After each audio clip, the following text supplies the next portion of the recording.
शिवोऽहं शिवोऽहं शिवोऽहं शिवोऽहं शिवोऽहं शिवोऽहं Shiv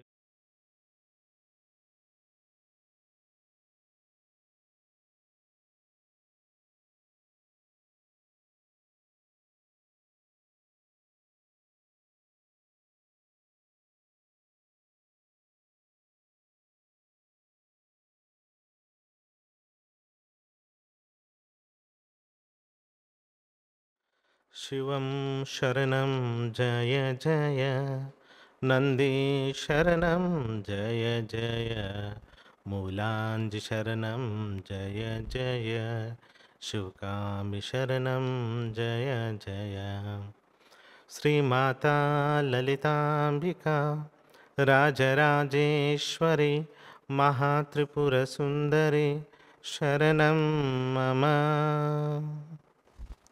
Shalom to all of you.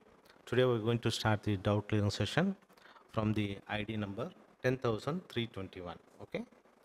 Namaste Guruji. By the grace of Divine Mother, I am at Sri Vidya level 6 and also doing Durga Saptashti, Raja Matangi and Sampan Siddhi Sadhana. Guruji, last year I bought one photo of Divine Mother online. In the photo, right leg is down and left leg is folded. Divine Mother is sitting on Sadashiva. I pray daily to the Divine Mother for the guidance and help to overcome job issues and financial issues. Recently, I saw one of the video in which you mentioned about the significance of the right leg folded and also left leg is folded. Kindly let me know if I can continue to worship the Divine Mother with a right leg down when I am trying to manifest material desires. You see that in our center we have a right leg down and the left leg is folded. So when the right leg is down, it is for a spiritual progress. When the left leg is down, it is for a material prosperity or fulfillment of desires. And if you go to the most of the Raja Rajeshwari temple, it is a left leg down, then right leg. So if your a present phase of life is going through very difficult situation where you have a job issue, financial issue and all of that, I advise go for a Divine Mother picture with the left leg down. That can help you to fulfill your desires. Fulfill your desires. Okay. The next question from the same ID number. When I do the mantra chanting, suddenly for few seconds, I completely forget the mantra. I cannot recall it. After some time, it comes back to my memory. This is happening with our Moola Varga sadhana mantras as well as general mantras or slokas that I have been doing for from many years. Also, after meditation, during the mantra japa, automatically the chanting gets slowed down as compared to the normal phase at which I was chanting. Guruji, kindly let me know why this is happening. Am I doing something incorrectly? You are not doing anything wrong. Whenever you do the mantra and chanting, the purpose of the mantra is to take you from sound to a silence. So temporarily you go into a state of blankness. It is for a few seconds. You touch your soul or you touch your divine consciousness, you made a connection and again you come back to the normal consciousness. So this is what it is happening to you. And also you are telling that mantra is getting slowed down. It should slow down. As you progress, your breathe will get slowed down, your thoughts will get slowed down, where you start dropping from conscious mind to deeper superconscious mind, where the less thoughts, the number of chants also getting slow, and this is the way where you ultimately experience the peace, harmony, oneness with the divinity. So both are the blessing for you. You are doing well. You are not doing anything wrong. You continue your sadhana. The next question from ID number 20,025 related to Shiva Sadhana and Health Mantra. Pranam Guruji, my grandfather is a patient of hernia. His operation has been done years ago. Now he is feeling same problem and pain again. Whenever I go to his home, I gave him energized water as told by you, but can't give him energized water daily as he lives away from us. I just daily chant health mantra for him. Guruji, what else can I do for him? I strongly feel that I'm able to be on this spiritual path because of this human body, and this body is given by my parents and grandparents. So Guruji, what else can I do for his health? You see that already you have been chanting the health mantra in his name, and also you are giving a energized water for him. So if you want to enhance the result, if you cannot go to him, then what you do, another best thing is you intensify the health mantra in his name. If you are doing it for 5 minutes, you intensify the health mantra at least half an hour to 1 hour. You chant the health mantra in his name, and whenever you chant the health mantra, see that divine is coming and filling his entire being with a divine healing energy, and whatever the specific problem he is having, see that that is dissolved, and healthy organ, healthy health is re-established in his body. That is how you have to, whenever the things are not working, you have to intensify your sadhana, mantra japa, havana, or tarpana, whatever the you have learned it. In here you have learned the health mantra, you have to intensify your sadhana minimum half an hour to 1 hour every day in his name, and allow some days, minimum 21 days, 48 days, one mandala, you allow that, and things will take care. Okay. Guruji, I am doing Shiva Sadhana level 5. How to use a Shiva Sadhana to increase my intellect? Because sometimes I feel that I can't make decisions faster. It feels like I'm retarded. Sometimes, for very easy things, also, I take a lot of time to understand the things, and this is adversely affecting me. Would you recommend me any tool or mantra? You see that already you have received Shiva Sadhana. Tirumala's Shiva mantra is very powerful. It will work at all dimensions. Okay. What you need to do, you need to channel this mantra for a specific purpose. Now you want to, activate your intellectual ability and think faster, make a good decisions. So what you do, you visualize this as your goal, that every time you face the situation, you could able to understand it quickly and make a decision quickly by the grace, by the guidance of divine. So you visualize this and chant the mantra, visualize this, chant the mantra. So when you channel the divine energy of mantra for any specific purpose, you start working for that. Whatever the brain cells that is needed to be activated, that will take care. Okay. So next question from the same ID number. Guruji, can you please make a video on our Guru Parampara? Because in the workshop video, there was not sufficient information given. I am very much attracted to our Guru Parampara. I want to know how each Guru met their disciple, some of their important stories, because I searched on the internet a lot, but there is no much information available. I want to know the journey of Shiva Sadhana starting from Adi Guru Shiva up to you. It will be really a blessing for me. I think if I make a video, it takes a lot of time. It is like one movie for you to watch. It is not a 5 or 10 minutes. It's not possible to explain all of that.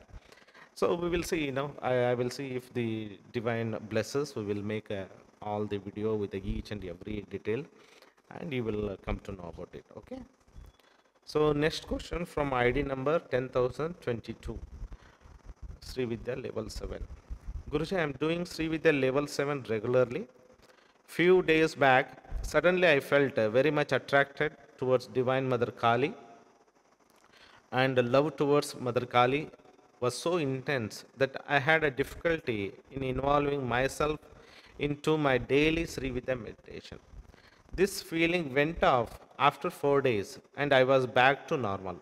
I never prayed nor thought about her, but don't know why I got this feeling. Please let me know, Guruji. You see that when you do the Sri Vidya level 7, you will be receiving many Shaktis. Even the, shows the Titinitya Devatas, all Shaktis are in that mantra. So, whenever you are ready for a particular energy of the Divine Mother, you receive that. You had that darshana. You get a blessing of that. Here you are receiving the blessing of Kali, even you have not worshipped. You see that means the Srividya level 7 mantra brings the necessary Divine Mother blessing to you when you are sincere, surrendered to the Divine Mother and Guru Parampara. So this is what happening to you. It shows that your devotion to the Divine Mother is good. You are following the right way. You are intensely feeling the Divine Mother energy. Even if you have not worshipped, you have received the grace of Mother Kali. This is a great blessing for you. Okay. Next question from ID number 10519 related to Rajamatangi and Bhairava Sadhana. Namaste Guruji. Due to COVID effect and other personal reasons, I had a break. I had a break to my sadhana for a greater than 3 months. I remember the entire procedure, but when I decide to sit for a sadhana, my mind is not allowing me to proceed, and my inner voice tells me to seek your guidance. Do I need to be initiated again into the sadhana, or shall I start my sadhana again? You see that if you are taken just a 3 months gap and not more than that, then you can start the sadhana by making the prayer to Tirumalarji and Divine Mother. Again, you start the sadhana. You have already remembered. You can do that. But you after starting the sadhana again, if your inner mind again troubles you that it is not accepting, then you repeat the course, take again once again the diksha and start the sadhana. But it's very clear, I want to tell you, it's not necessary. But for your convenience, for your mind, if you want to take a diksha, you can repeat the course and go ahead with that. Next question from ID number 10558. Life success formula and Baglamiki Moola mantra. Guruji, in your success wisdom book, you had explained life success formula. In that, you have said that we have to use the above affirmation for minimum 21 days. Then it will be stored in subconscious mind and the desire will fulfill in coming days. My question is, shall we do one or two desire at a time, or one desire for 21 days and another desire for next 21 days, or one desire for 21 days and completion of that desire we have to do the next one? Please explain. So what we can do is maximum 3 desires you can do at the same time.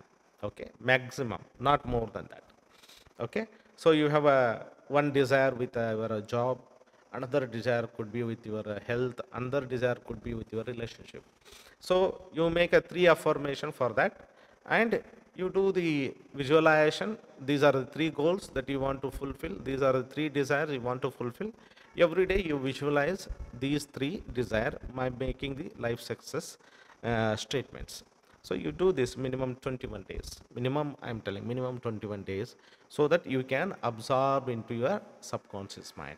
And remember, whenever you want to make it a faster, more you have a emotion, more you visualize, more you feel that your desire is fulfilled, more your subconscious mind can absorb that, that energy of fulfillment of that desire, that it can manifest better, okay, than just simply doing it mechanically. Okay, I think it's clear to you. The next question from the same ID number. I'm doing Bagalamukhi sadhana in the morning. I'm telling all the mantra during meditation. It is not a problem. But in a free time, I'm telling Bagalamukhi Moola mantra for 10 to 15 minutes. At that time, I slept down within 5 minutes and I don't know whether I'm telling the mantra or not. This is normal. This is normal. Whenever you receive the divine healing vibrations, your body will go into a relaxed mode. When your body goes into relaxed mode, the next thing is it goes or slip into a sleep mode. So it's very normal. Many people have this experience because The mantra is energy making you go into a from conscious mind to subconscious mind to unconscious mind. That is a sleep state that you go through. It is very normal not to worry about it. Okay. The next question from ID number 254. My deepest gratitude for your compassion in seeding us with a Divine Mother initiation and guiding in the path. This morning, as usual, I practiced Mahavarahi and Rajamatangi Moola mantras and protection, followed by Sri Vidya level 7. After the sadhana, I practiced Soham, breathe focus, and during that process, I saw the following. I am a soul floating and did not see my body. I see many other souls floating around and don't see their bodies. When I look down, life on earth is standing still without the souls. Absolutely no life happening. At this point, the visualization and realization I had was that as the souls enter their bodies, they get stuck inside and lose focus on the bigger goal, that is to reach the bigger energy. I see a white huge blob on top of all of us, all above. I also realize that whatever we are doing on earth is more machine like, based on cause and reaction effect. It took a little bit of time to digest what I have saw post meditation, but I do feel the impact of it, where I want to understand the truth more and more, and I am also feeling a little bit detached at work today. Please guide me and explain what I have experienced. Is it my mind or a glimpse of the truth? Help me to continue elevation in this path. So it's very clear, okay, from the experience that you are detached from the body and you can see, above the earth and also see other people's souls without a body. So without a body means you see the souls means what it is. It is just a pure light, pure space, or just knowingness. So whatever you have experienced is the truth about yourself and others and existence. That is shown in you. See, if within a few seconds or few minutes, you know what is happening here. The body without a soul is of no use. Everybody is just a soul. And it is also true, when the person takes the body, he loses his bigger goal. Okay, who is he? But you say big, white energy that you have experienced. And where you have experienced above the head, that's where we meditate in the third level, Sri Vidya Sadhana, third level, we experience, we invoke that higher self. That is where you 6-pointed star. That is what you are experiencing. So what I can say, it is all true that you are a soul, and all peoples also are a soul.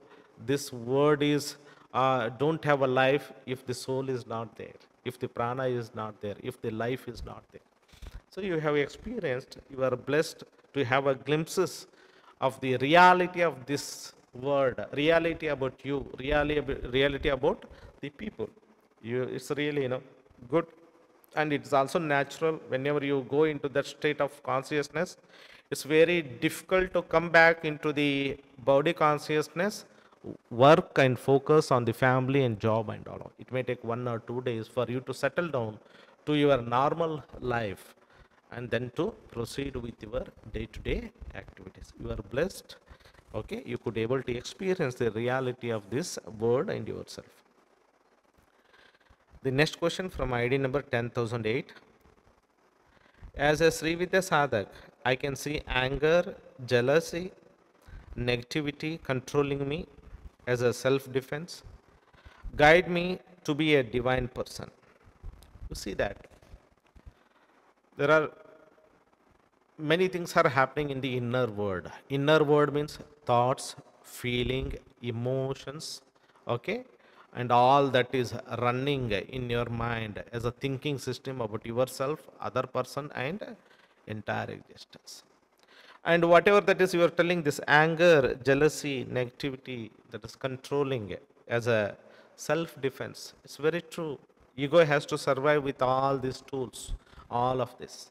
Okay, but one thing we can be mastery over all of this is being aware of all these things within ourselves. That's what we call self analysis. Be aware of your thoughts, be aware of your feeling, be aware of your emotions. Especially when things are not working in your life and you feel anger is happening within you. It is a normal subconscious reaction. Okay, once again I will repeat, whether it is a jealousy, whether it is a anger, whether it is a depression, whether it is any other negative emotion that is happening within you due to the person, due to the situation, due to the expectation, it is a normal subconscious reaction or a response that is happening within you in your inner world. And here the very important point will come. Second step. First is it is happening. Second thing is you see that attached to this and you behave or you again bodily react to the people. Okay, if you are a normal person. If you are a spiritual person, advanced person, then what you see? You observe that anger response coming from the subconscious mind. You experience that jealousy feeling that is coming inside. You experience the fear that is coming inside. But you are not going to do anything. You just witness that. Witness that and let go and surrender to the moment. Let go and surrender to the moment and not acting or behaving out of these emotions and feeling outside. Then what happens? You are a spiritually advanced sadhak. Once you start doing this, then what happens? You start let go all the negative emotions and slowly you will be surprised. All the karmic actions that is triggered because of your karma or by the another person or situations are taken control easily, effortlessly. And you started getting liberated from your own negative emotions that is within you. Your inner world, that negative response that is coming, you get liberated from that. And this is a very important and the spiritual growth of a normal sadhak. Many people do the japa of 1 hour, do the havan for 1 hour. But this is a real thing. When subconscious mind response due to the programming, due to the expectation, due to the limiting belief, so many responses happens within in your inner world. And if you could able to aware, observe, let go, realizing that you cannot do anything in the inside world, and that is the highest and best action you can do to release, then what happens? That's a first stage towards the liberation of the inner subconscious mind and limiting belief and your old past life belief and deeper level of mind of unconscious mind does also get released with that. Okay, the next question from the same ID number: should vegetarian be followed while performing havan or homam? There is no restriction of any type for the food. It's your belief system. Okay, as I have told in the workshop, if you are getting anger many times, okay, and you are a vegetarian, and if you compare to another person who is not getting anger and having a non-veg food, both are the same, because this non-veg food create a tamoguna, rajoguna, negative emotion, anger, jealousy, fear also create the same energy, same tattva. So there's no use of just leaving a non-veg and doing the havan. You should able to leave the anger. You should able to leave the all that is holding you. You should sit in front of this havan sadhana without any inner disturbances. That is the power. But I have not kept any restrictions. Okay, you can have a non-veg and you can also have the havan. Do the havan. Okay. Does ego really exist? What is the use of ego? Pranam Guru. You see, if ego is not there, what is ego? You are a soul, but ego is a false identity. That you are understanding that I am not a soul, I am a body. I am a male, I am a female, I am a, what you say, your name, I am an Indian. This is all this, body identity plus the name, family, and all that is connected to that identity is the ego that you need to understand. But reality is that you are a soul, not a body. You have taken a body living on this earth, and the time will come you drop the body and go. You are formless, nameless, and you don't have any tattva. So you are something very different. That your mind cannot understand, your intellectual ability cannot understand. So ego is your false identity attached to your body that is needed to survive on this earth, that is needed to function on this earth. Okay, that is needed. Ego is needed to survive on this earth. Every day to day activities you need that. Ego is not problem, but attachment to the ego is a problem. Okay, that you need to understand. That you should not attach that I am a body. You should have an understanding that I am a soul, I am in this body, making this life more beautiful and blessing myself and others. That you need to understand. I am here to birth the karma, take the help of this vehicle, this body, to realize the truth about myself and the universe. That should be your understanding. The next question from ID number 1449 related to Sri Vidya level 3. Namaste Guruji. With Divine Mother and Thirumalaji grace, everything is fine in my life. I have no worries or complaints. I have a couple of bad habits that I am trying very hard to let go, but I keep falling back into the bad habits. Smoking is one of them. How does smoking affect my spiritual progress?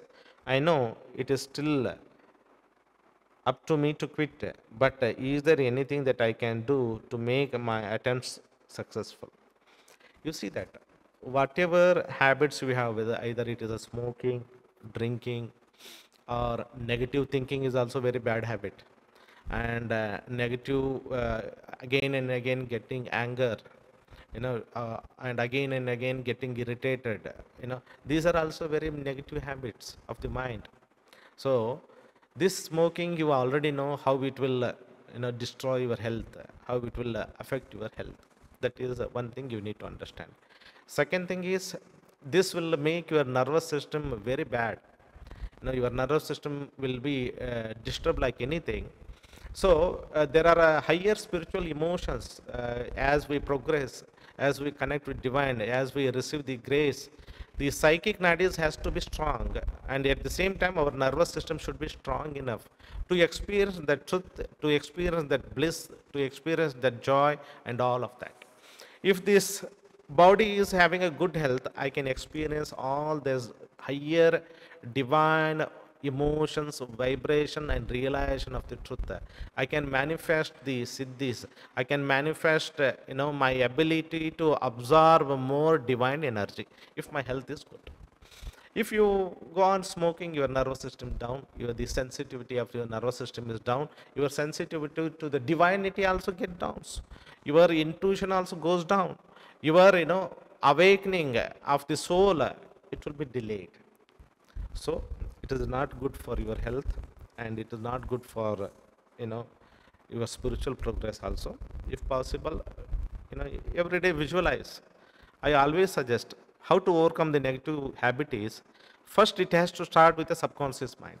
Please understand, if you want to overcome any negative habit, first it has to start in your subconscious mind, because habit is a repeated action formed a memory center in your subconscious mind. Conscious mind cannot control the habit. It is subconscious mind that controls the habit. So you have to train your subconscious mind. How you can train? Just to visualize that you are free from that. That's all you have to do. Outside action you take afterwards. First 3 months you just need to see that you are quitting the smoking. You see that you become more happy, your energy become more better, you could able to control your nervous system is more better, you are not addicted, and you feel so high, your self-esteem is good, there's no guilty feeling and all. You need to visualize simply, no need to do anything outside. If you do, okay, but for minimum 3 months, as per the to remove the memory pattern of the habit, first you have to impress to your subconscious mind. For work with a subconscious mind at least for 1 to 3 months. Just visualize you quit your smoking, you no more addicted, and you have a self power, self control, and willpower, and how you feel it, and your nervous system is gone getting better. Instead of that, I have developed a healthy habit of yoga, having a good food, fasting, and all of that. At least 1 to 3 months you have to do this visualization to impress your subconscious mind. Then what happens? Slowly, this any smoking habit, or the drinking a habit, alcohol habit, or getting anger again and again, that habit, or somebody is treating very badly, that is habit, whatever that is, irritating again and again, or you have a sexual, too much sexual active, that habit also you can overcome all of that. Okay, the secret is subconscious mind, how to impress subconscious mind, that is the secret. Okay, that's what I more and more I explain. The Siddha mind power is very important as we progress on the path. The next question from the same ID number. Every time I see your mails on the upcoming workshop, Mahishasura tells me to do this sadhana or that sadhana. Since everything is going well in my life, do I really need to do any additional sadhana, or should I wait for further level Diksha and progress in Sri Vidya? You see that if you are already doing Sri Vidya sadhana level 1 to 7, so level 1 to 7 is a complete sadhana. So you don't need to do again one more sadhana until unless you are facing any difficult situation, difficult problem like a court cases, divorce cases, or a psychic attack, negative tantric attack, and all of that. So Sri Vidya sadhana is complete and sufficient. You can do Sri Vidya level 1 to 7 regularly. All other sadhanas are not necessary, not at all needed. But you tell to your Mahishasura, I am happy with whatever sadhana I am doing it. Divine Mother Grace is with me. Only I have to follow the 5 pillars of Sri Vidya sadhana and do the regular sadhana with devotion, love, and gratitude. Okay. Now, the next question from ID number 1367. Guruji, now I am 6 months pregnant. I am not practicing any sadhana. I had registered for Sri Vidya Samadhi Siddhi Sadhana last year. So can I attend it after few years? Yes. Take your own time. Okay. Attend it next year or after 2 or 3 years. Next question. Earlier when I was practicing Sri Vidya Sadhana, you were coming in my dreams regularly and were telling so many things. But now I don't practice, but yesterday you had come in my dream and explained me about Shivlingam and how Shivlingam becomes powerful with time. And also you told me that different Shivlingams have a different causes and effects. And I have a collection of Shivlingam at my mom's home, as I love to have it, even though my mother opposes to buy it. And you told me to not to collect it anymore. Why should I not buy the Shivlingams anymore, sir? My attraction to Shivlingam, when I see it, will be unbearable sometimes. Why should I not buy Shivlingam again, sir? You need to understand that. Shivlingam is a representation of that ultimate truth, Parabrahma Swarupa, or Shiva Shakti consciousness. Okay? And you yourself is a best Shivlingam. You need to understand this. Instead of, you see, you love your own soul, your own Shivalingam. So you are too much attracted to outside Shivalingam. If you don't understand the reality, you go on collecting the Shivalingams, then what happens? The day will come where your complete puja room will be with a Shivalingam. You cannot sit and meditate also. So why don't you see yourself as a Shivalingam? Think about this. Pray to Shiva. Lord Shiva, make me to realize the truth. I'm telling the truth. Make me to realize the truth. I am a Shivalingam. You see that? You are the Pinda of a Shiva. You need to understand. You are a spark of a Shiva Shakti. That outside Shivalingam is showing that, you are a Pinda of a Shiva. But this itself is a Pinda of Shiva. You are a spark of Shiva Shakti. Your consciousness in the body, the life force in your body is a Shiva. Until unless you don't really understand this truth, what happens? You go on collecting outside. So many. Why don't you see everybody is a Shivalingam? How many beautiful. Everybody is Shivalingam. That is the truth. So understand the truth. Then what happens? All this attraction for the, the reflections. Outside Shivalingams are reflection of the real Shivalingam. That you need to. Then you will not, go run behind the reflection of that. Okay? You drop all the things, understand. My aim is to show and guide you to the truth. It's up to you to accept, or you can collect the Shivalingams. The next question from the same ID number.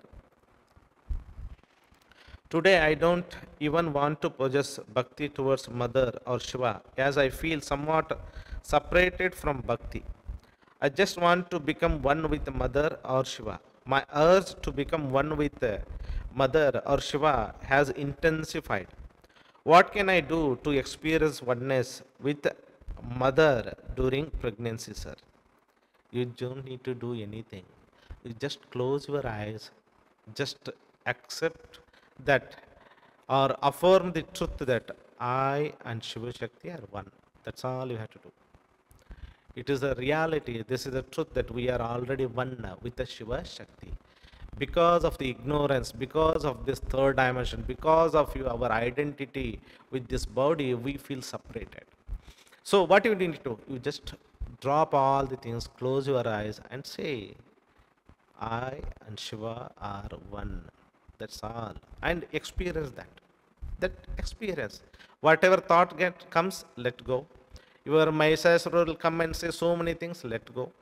You just need to do let go and hold the truth. Things will be taken care. The next question from the same ID number. After how many months of delivery can I start the sadhana again? You see that once you give a delivery to your baby, minimum 3 months, you take care of yourself and your baby. Your health and your baby health is very important.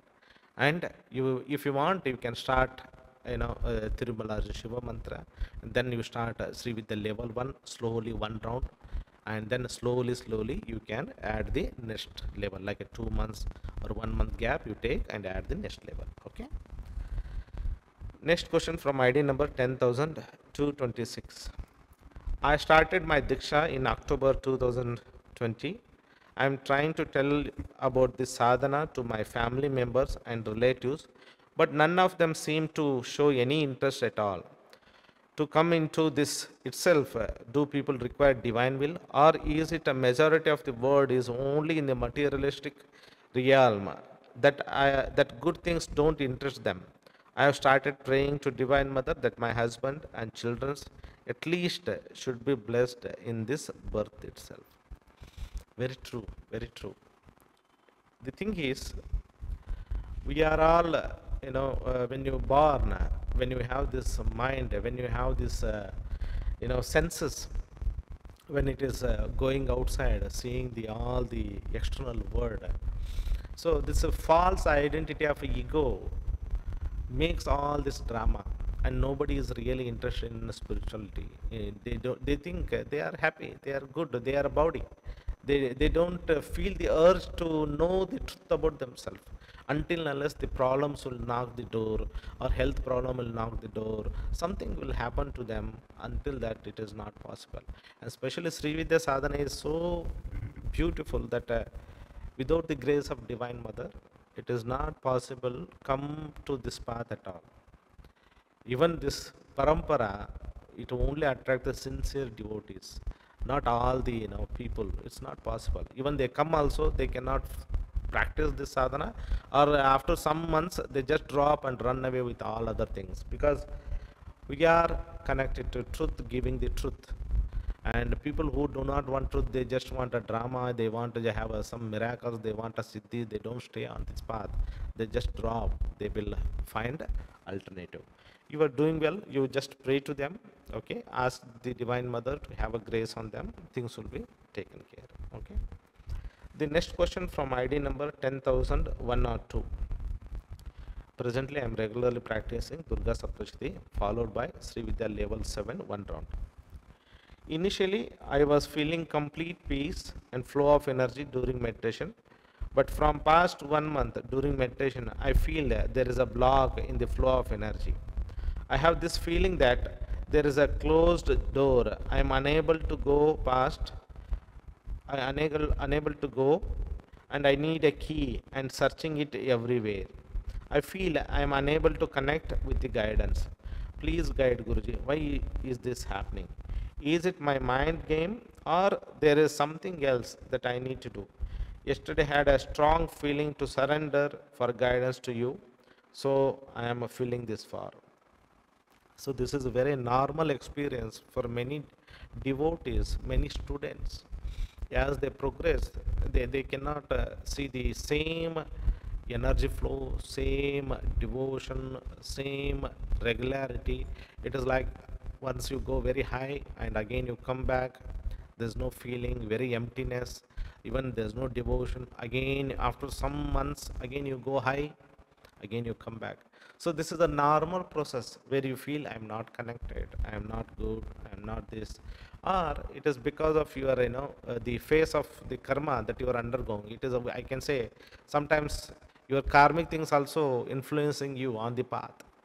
So irrespective of whether you feel connected or not, you feel energy or not, you feel devoted or not, you should meditate with a surrenderance to Divine Mother, Shiva Shakti and Tirumala.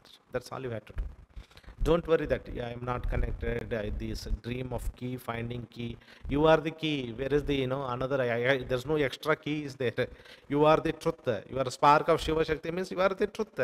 You are the key. You are the goal. You are the beginning. You are the end. Within you is a Shiva Shakti. Shiva Shakti cannot find outside, within you only. You have to go deeper, deeper, deeper with a true inner desire to know yourself. Many people do the sadhana, but there is no desire to know the truth. Seeking is not there, just mechanically doing the sadhana. There are two type of people. I have seen students. One student, simply he does the sadhana. Mind power, havan, sadhana, meditation, mantra japa. Another person doing the sadhana, but his sadhana is to search himself. Who am I? Where I am? For what I am here? Where is this Shiva Shakti within me? Where it is? And how I am connected? What is the relationship?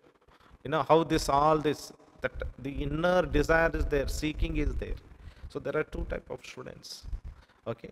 The one who is seeking goes very fast. Even he meditate less, but he goes very fast. Realization drawn to him because he's ready to receive the truth. Okay. So don't worry about, there's no key anywhere, there's no mantra, there's no yantra, there's no tantra. You are the source of all of that. You need to realize, have this clarity. I am the source. This is the truth. When you say I am, not the body and mind, you as a soul, spark of Shiva Shakti. Okay? In the God relation, this spark of Shiva Shakti goes beyond and knows that the spark is a complete ocean. That is the realization, God relation. Self-relation is just you say, I am a spark of Shiva Shakti. In God relation, you say that The spark is complete ocean. That is the experience. Okay. So simply do the sadhana. Don't worry. Surrender to Divine Mother. Things will be taken care. Next question from ID number 10,066. I am a Sri Vidya level 7 student. Since last 7 months, I have been regular in my practice. Okay, at times, though it is a mechanical. Surrender. First question: surrender versus intention. Does making an intention of prayer to Divine Mother contradict the surrenderance towards Mother? If I am asking for something, then does it mean that I am not willing to accept whatever Mother is giving to me, or that I am not satisfied with this? Remember this: Mother really don't interfere in you, in your life. Okay, until unless you ask her.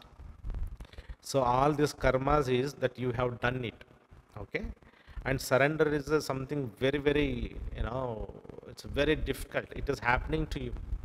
So when you are asking this question, means it is not happening to you. Still surrender is not happening.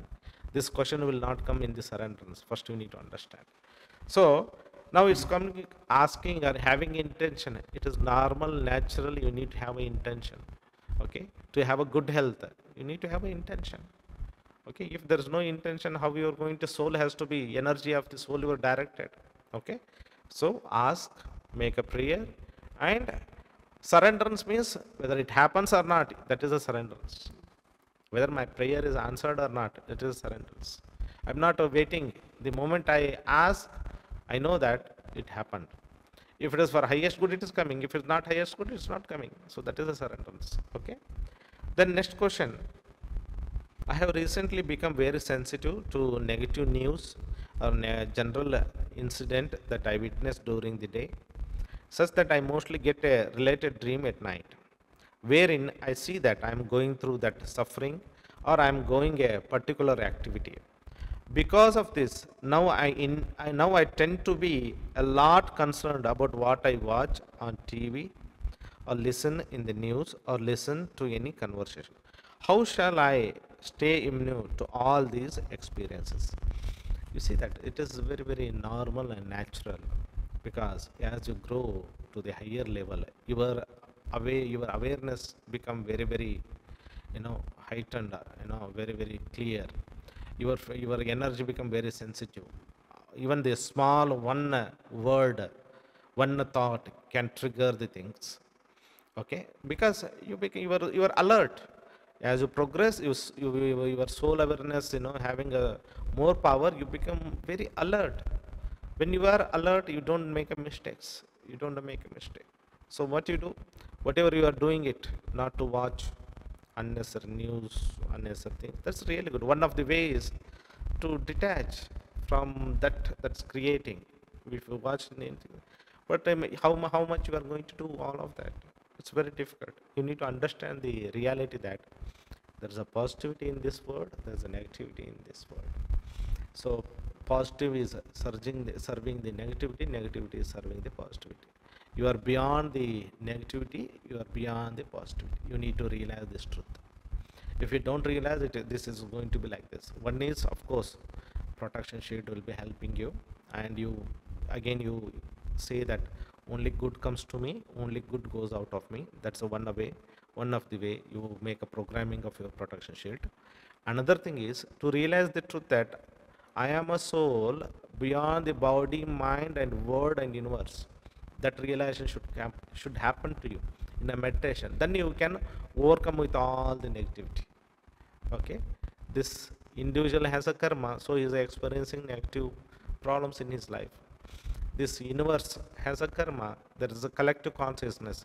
So some cities are going through, some places, some colonies, some areas are going through a difficult situation. Some countries are going into a difficult situation. So all of this is there. It is a part of their karma. There's a part of a collective consciousness that is working. It's a cause and effect. So you cannot do anything. You just need to witness and let go. Witness, let go. It is a drama that is running. You should need to understand that as a body you are there, but as a soul you are beyond all of this. That realization should happen. Okay. The next question from the same ID number, protection in dream. Yesterday night I had a dream where I saw myself standing at a doorstep and people around me asking me not to enter the room. But I am seeing Divine Mother sitting inside and asking me to walk in. I entered the room running towards Divine Mother, saying, I'm trusting you and coming in. And as I reached her, she kept her hands down on the floor as if asking me to jump on her hands. I jumped and then I was thrown to the sky.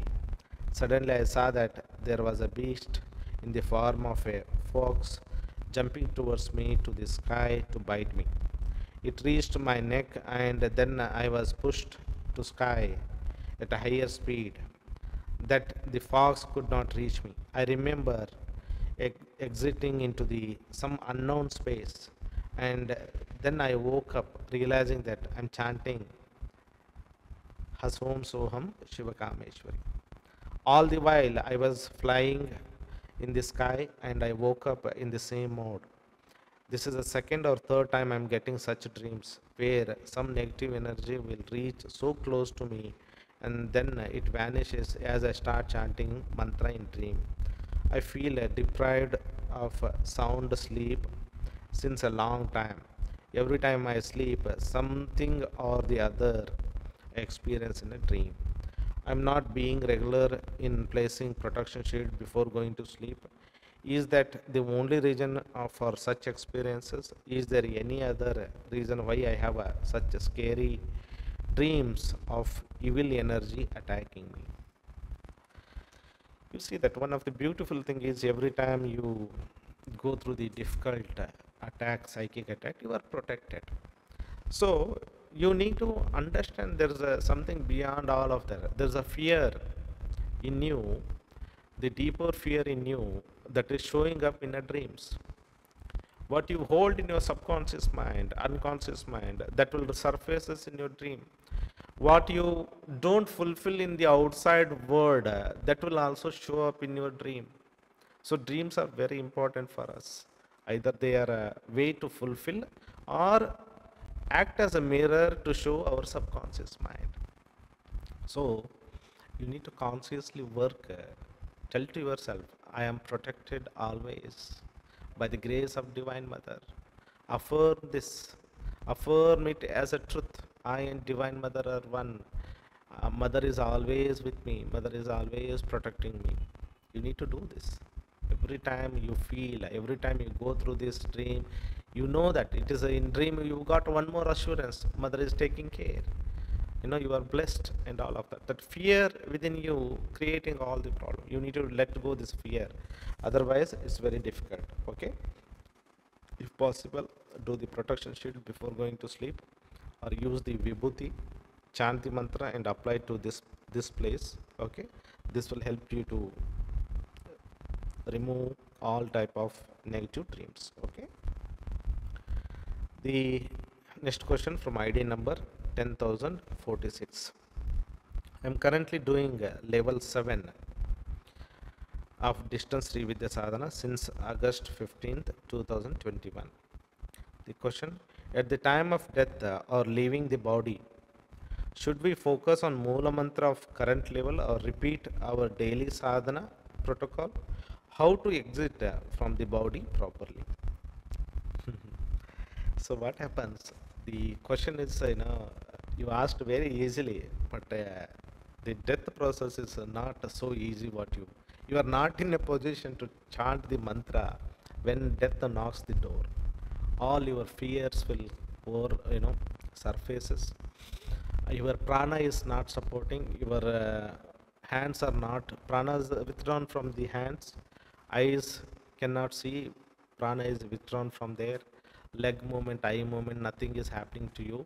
Even your thinking also goes down. You cannot chant the mantra also. Such a situation will be there during the death, where entire body consciousness comes into the one pinpoint, bindu, one point, all the entire prana will come there. Then you will make a exit according to your level of power. Either you exist from here, here, here, here, here, or different chakras, or from the eyes, from the mouth, and all of that. So, mantra really don't help when you die. So, you need to, when you meditate sincerely, regularly, when you experience the truth that you are not a body, you are not a mind, you are not a senses, you are a soul detached from this body, and this body, even you drop a body, nothing will happen to you. You are eternal. If you don't have that experience of the truth about yourself, there's no true solution, or there's no true way to exit from this body. Okay. The next question from ID number 456. I'm doing this level 7 Sri Vidya Sadhana. Everything is fine by Divine Mother Grace. I love the level 4 Bala Mantra very much. I feel her presence in me always. Does Bala Mantra lead to God relation? Can I chant her mantra with inward breathing from Manipura Chakra to Ajna and back? My goal is to reach Siddhatva. Can I achieve it with her mantra?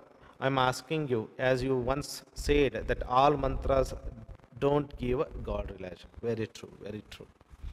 But Bala gives you God relation, self relation, even she gives siddhis to you. You need to understand. Bala is the seed form of Panchadashi mantra. Bala is a seed form of Panchadashi mantra. So all the fruits that you receive from the Panchadashi mantra is all in a seed form in the Bala Tripurasundari. Okay? This Aim, Kleem, Sauhu. This Sauhu, Bijakshara, is for God relation, self relation. You need to understand.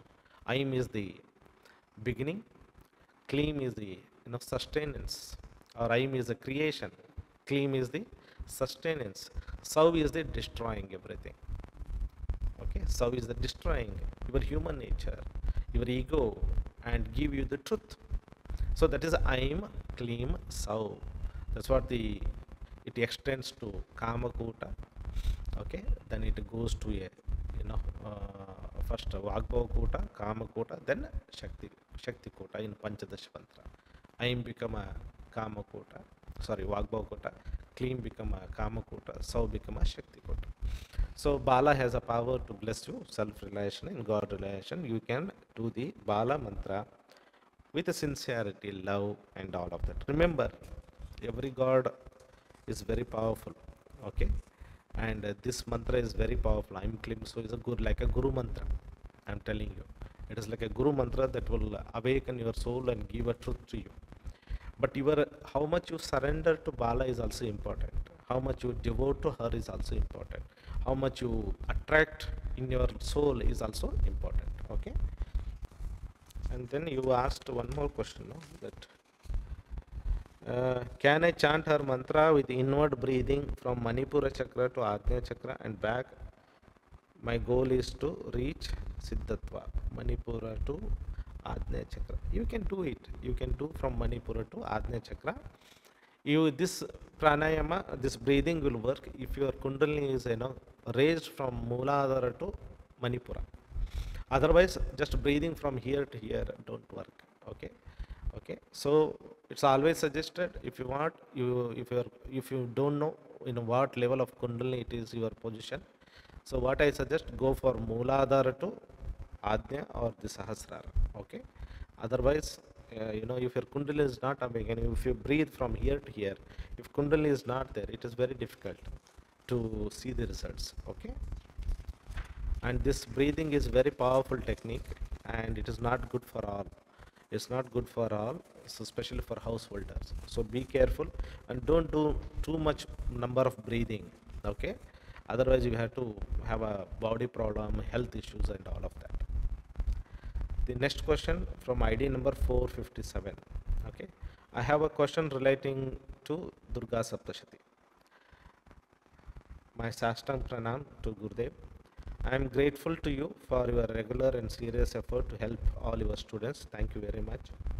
I have done Sri Vidya, all levels, Varahi, Durga Saptashati, Shiv Yoga. The first line, Om Aim Reem Kleem Chamundaya Viche, is also known as a Navarana mantra. and is regarded as a very potent mantra. But the fourth line, Aim Reem Kleem Chamundaya Viche, has all the same Bijakshara except the Pranava. I would pray to you, Gurudev, please tell me whose grace this fourth line would invoke when used as a standalone mantra. Is it linked to Sri Kubera Deva? Can one who is initiated with your Durga Saptashri mantra use the japa of the fourth line only? So, Om Aim Reem Kleem Chamundaya Viche, there is a one mantra, then Aim Reem Kleem Chamundaya Viche. This Aim Reem Kleem Chamundaya Viche is a 9. This is a real Navarna mantra. This is without Om. When you add Om, it becomes a 10th. Okay, it is not a Navarna mantra, it is more than that. So, Aim Reem Kleem Chamundaya Viche is the Navarna mantra, but to have a more, make it more powerful, balanced energy for a householder or to fulfillment of a desire to go to the Mukti state, Om is added in the beginning for the Navarna mantra. So, if you chant with Om, it is better for you, for a householder. Otherwise, it's not good. Aim Reem Kleem Chamundaya, which is just simply if you chant this, it is going to be very, very powerful tantric mantra. Very aggressive energy will manifest.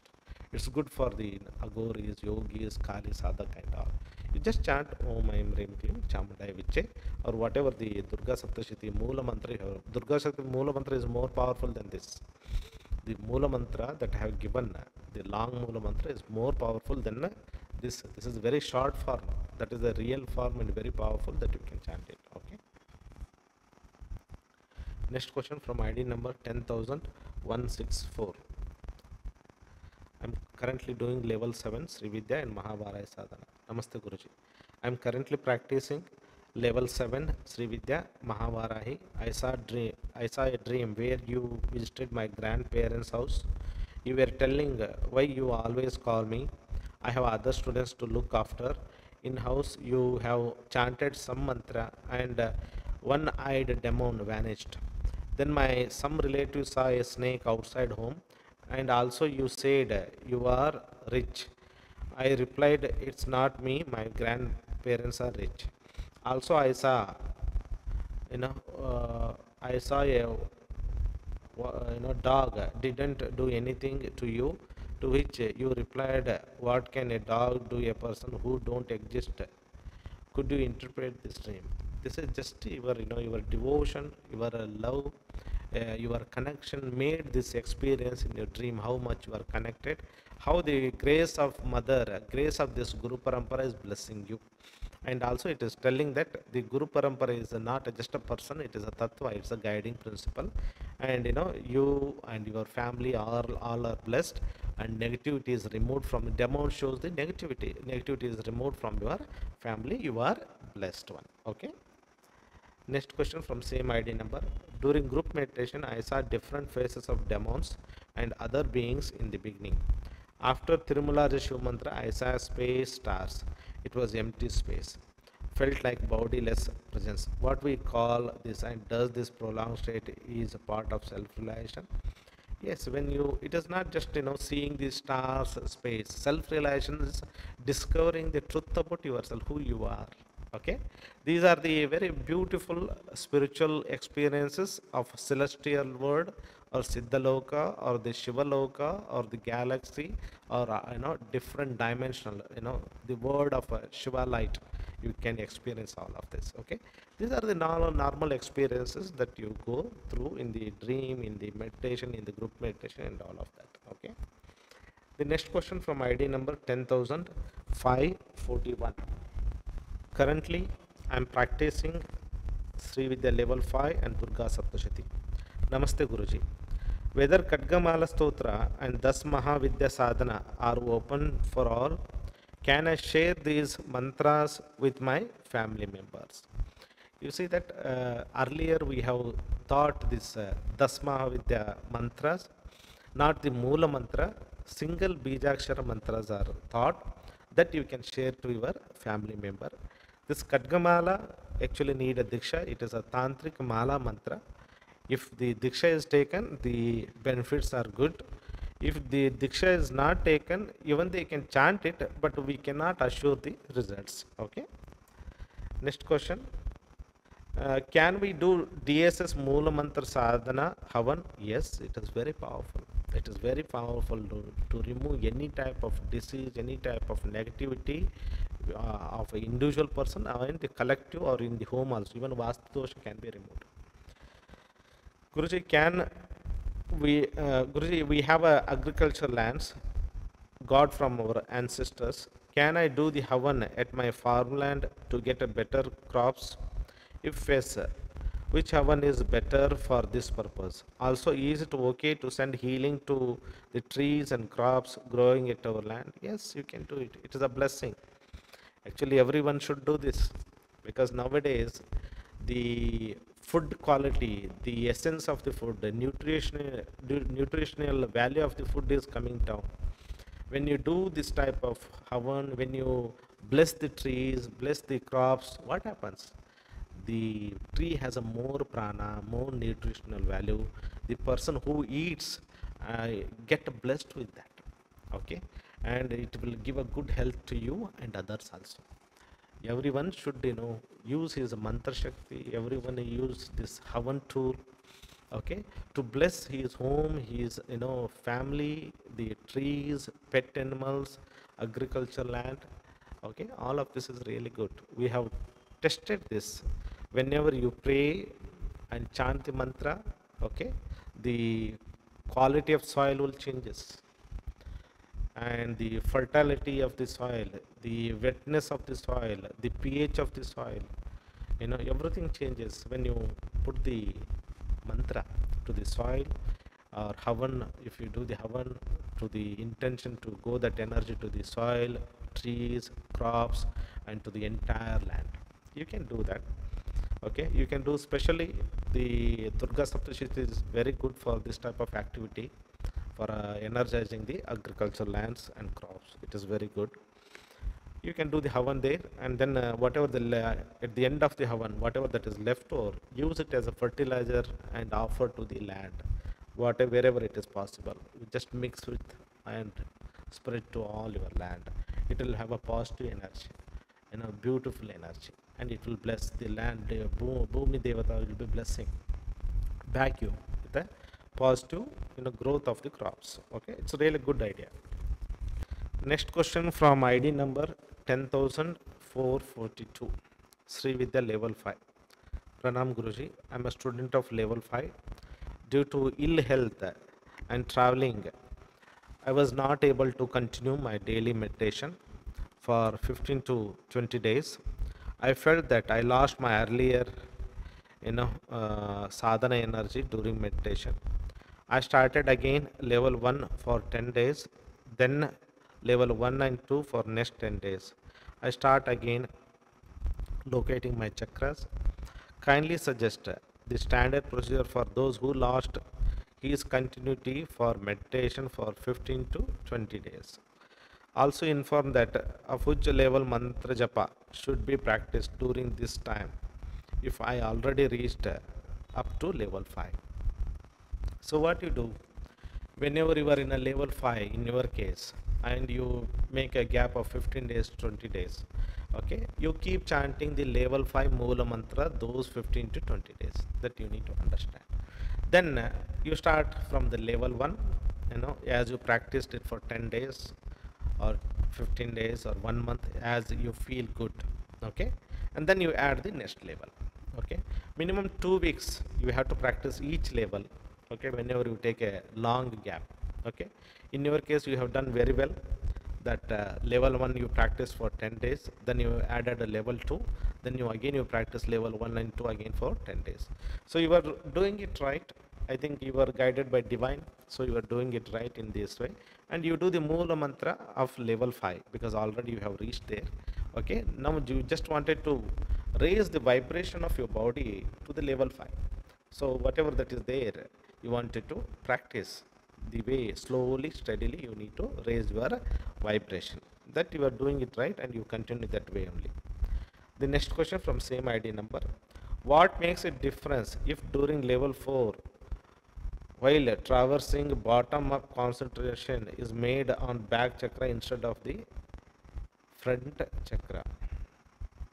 No, here what happens in the, I think, if you see the functioning of the chakras, the front chakra function different, back chakra function different, top chakra function different, bottom chakra function different. Okay, so this energy circuit should be complete the way it is given by the Tirumularchi. If you do differently, then your emotional center or the will center, these are the emotional center. At the back chakras, will center. Top is the, your mental center.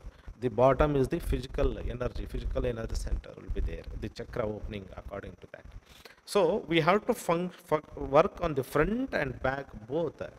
Then only we can balance our entire being with all different levels of our existence, like emotional being, mental being, like this, physical being, energy being. We need to balance. So chakra, the front chakra function, the front opening of the chakra function be different, back opening of the chakra is different. So we have made that the thing.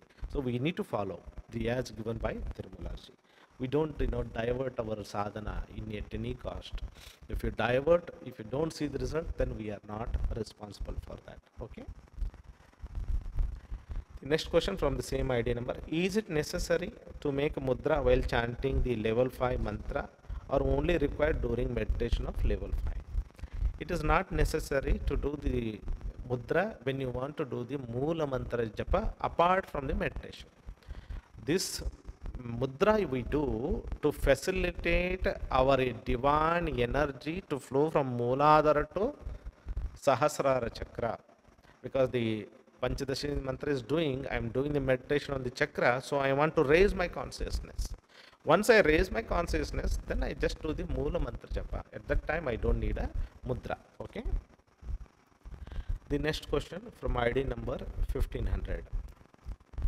Swamiji Pranam. I have a question related to lineage of Siddha Moolanji. Moolanji had a disciple, Bogarnath, who is said to be founder of Natha Yogi traditions. Then whether Gorakhnath, who is also said to be a great saint in that tradition, in any way linked to Moolanji in terms of our lineage, I may kindly be clarified.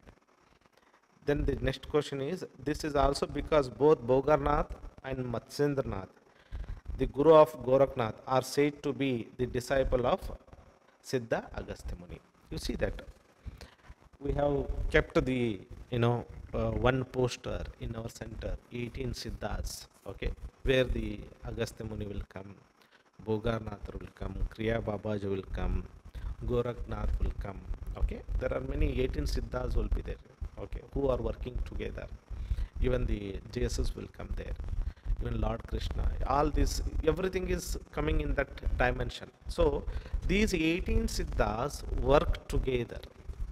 Okay, so once you connect with Tirumularji, automatically the necessary Siddha, his guidance that is needed for you at particular stage of your spiritual growth will come to you.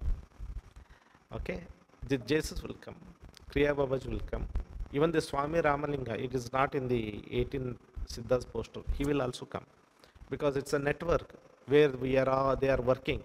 There is no Nathas also there, Avadutas also there, Siddhas also there, Paramahamsas also there. Okay, even the Gandha Baba, he is also connected with us.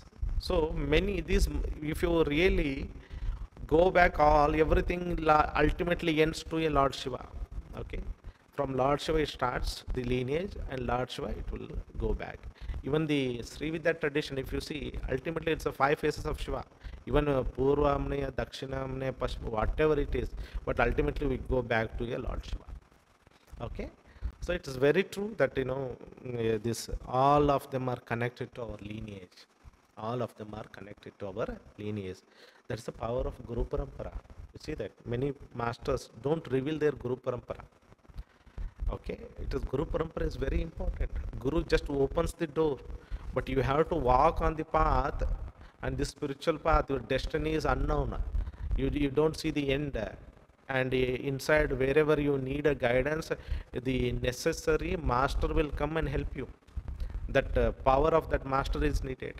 There are certain things where I cannot do it, only Shivkami Amma has to come and help you. There is a certain stage where Tirumalaji, Shivkami cannot help. Tirumalaji has to interfere in your life, then only the problem will solve. Then only the astral level issues will be solved, or the different Pitru dosha, all things will be solved. There is a time when Tirumalaji cannot be helpful. Nandi Devar has to come, Nandi Bhagavan has to come. Got this point? There is a time even Nandi Bhagavan cannot help. Lord Shiva has to come. He has to help us. So Guru Parampara is very important. People don't have a importance, understanding of Guru Parampara until unless they experience the power of the Guru Parampara.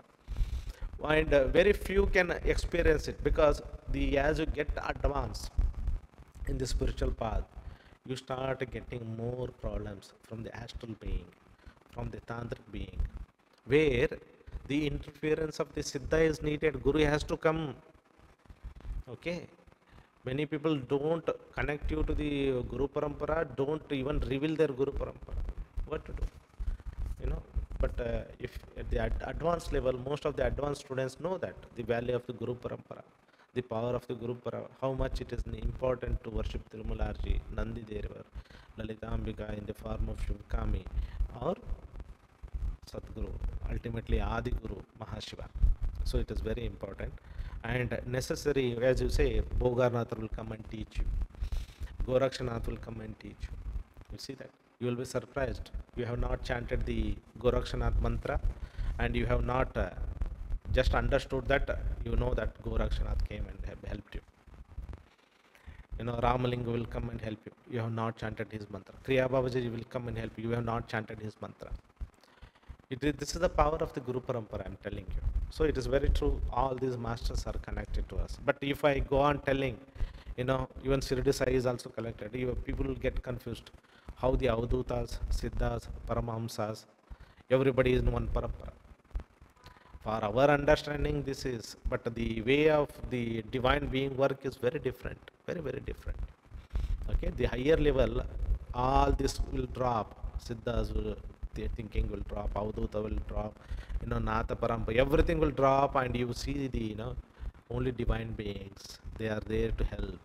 Just they are, extending their hands to help you. Just come down, I am there, I want to help you. There is no discrimination. You are my Guru, you are not my, all this is, mind level, low level of discrimination. At the higher level, the Siddhas are just waiting to help us.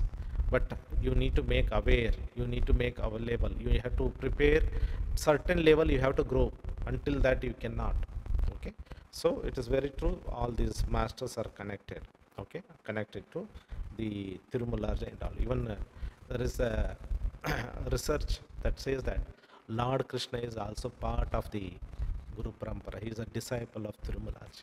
It looks very, very different, very, very high way of saying, but there is a research done by one of the research scholar in Tamil Nadu, okay, where he explained in his all of that. Okay, but we need to, this understanding is not needed. This is not too much worried. Okay, you need to know that to connect with one Siddha. Okay, you will be getting the blessing and grace of different masters at the time of your spiritual growth. Okay. So next question from ID number 10,198. Guruji, I have a cat that was diagnosed with an incurable immunodeficiency virus. What mantra is more powerful for an incurable virus that affects the immune system? Health mantra or Vara healing mantra? I advise go for a health mantra. Okay, that can be very, very powerful mantra. It has a the very promising the vibration in the health mantra that can be very helpful. Okay, is the health mantra the most powerful healing mantra for degeneration of the brain, as in the case of Alzheimer, dementia, and or Parkinson's disease, or is there another more powerful mantra for healing the brain and also stopping or reversing degeneration of the brain? See, this health mantra has all the powers, all the powers to heal you, to lift you, energize you, and all of that. So only thing is, as we go with the health mantra, new doors will start opening to us. The new knowledge will come, necessary medicine will come, necessary herbs will come, necessary suggestion will come, so that you go to the next level of treatment like this, or right person who can help you, it will come. So this health mantra attracts the all necessary thing to heal your disease or to solve your health problem. Okay, you do this. This is very powerful, I'm telling you. It is a promising health mantra. We have seen miraculous benefits. Cancers, we have seen this, all this, the neuronal disorders, we can see the peoples are overcoming and all of that. Okay. The next question from the same ID number. I would like to understand Baglamukhi better and how she works.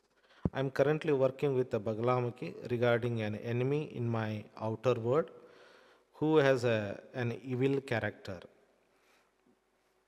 For example, this person does not seem to experience empathy and will cause harm to me or to an animal without experiencing guilt. This person also gets pleasure out of hurting me and causing me pain. Does Baglamukhi only change their outer behavior, or does Baglamukhi also change their inner character so that they develop a conscience and feel normal human emotions such as empathy, guilt, remorse, and all of that? You see that Baglamukhi, her first job is to do this tammana, means to paralyze your enemy not to do all these evil things, okay, or not to come near to you and do all of that. If you are doing the Baglamukhi sadhana and again you are facing all of this, means the sadhana that you are doing need to be intensified. More number of japa, more in a stronger intention with a stronger emotions, okay. And if possible, again you have to add the havan, the fire ritual need to be added to empower, to make it more powerful, okay.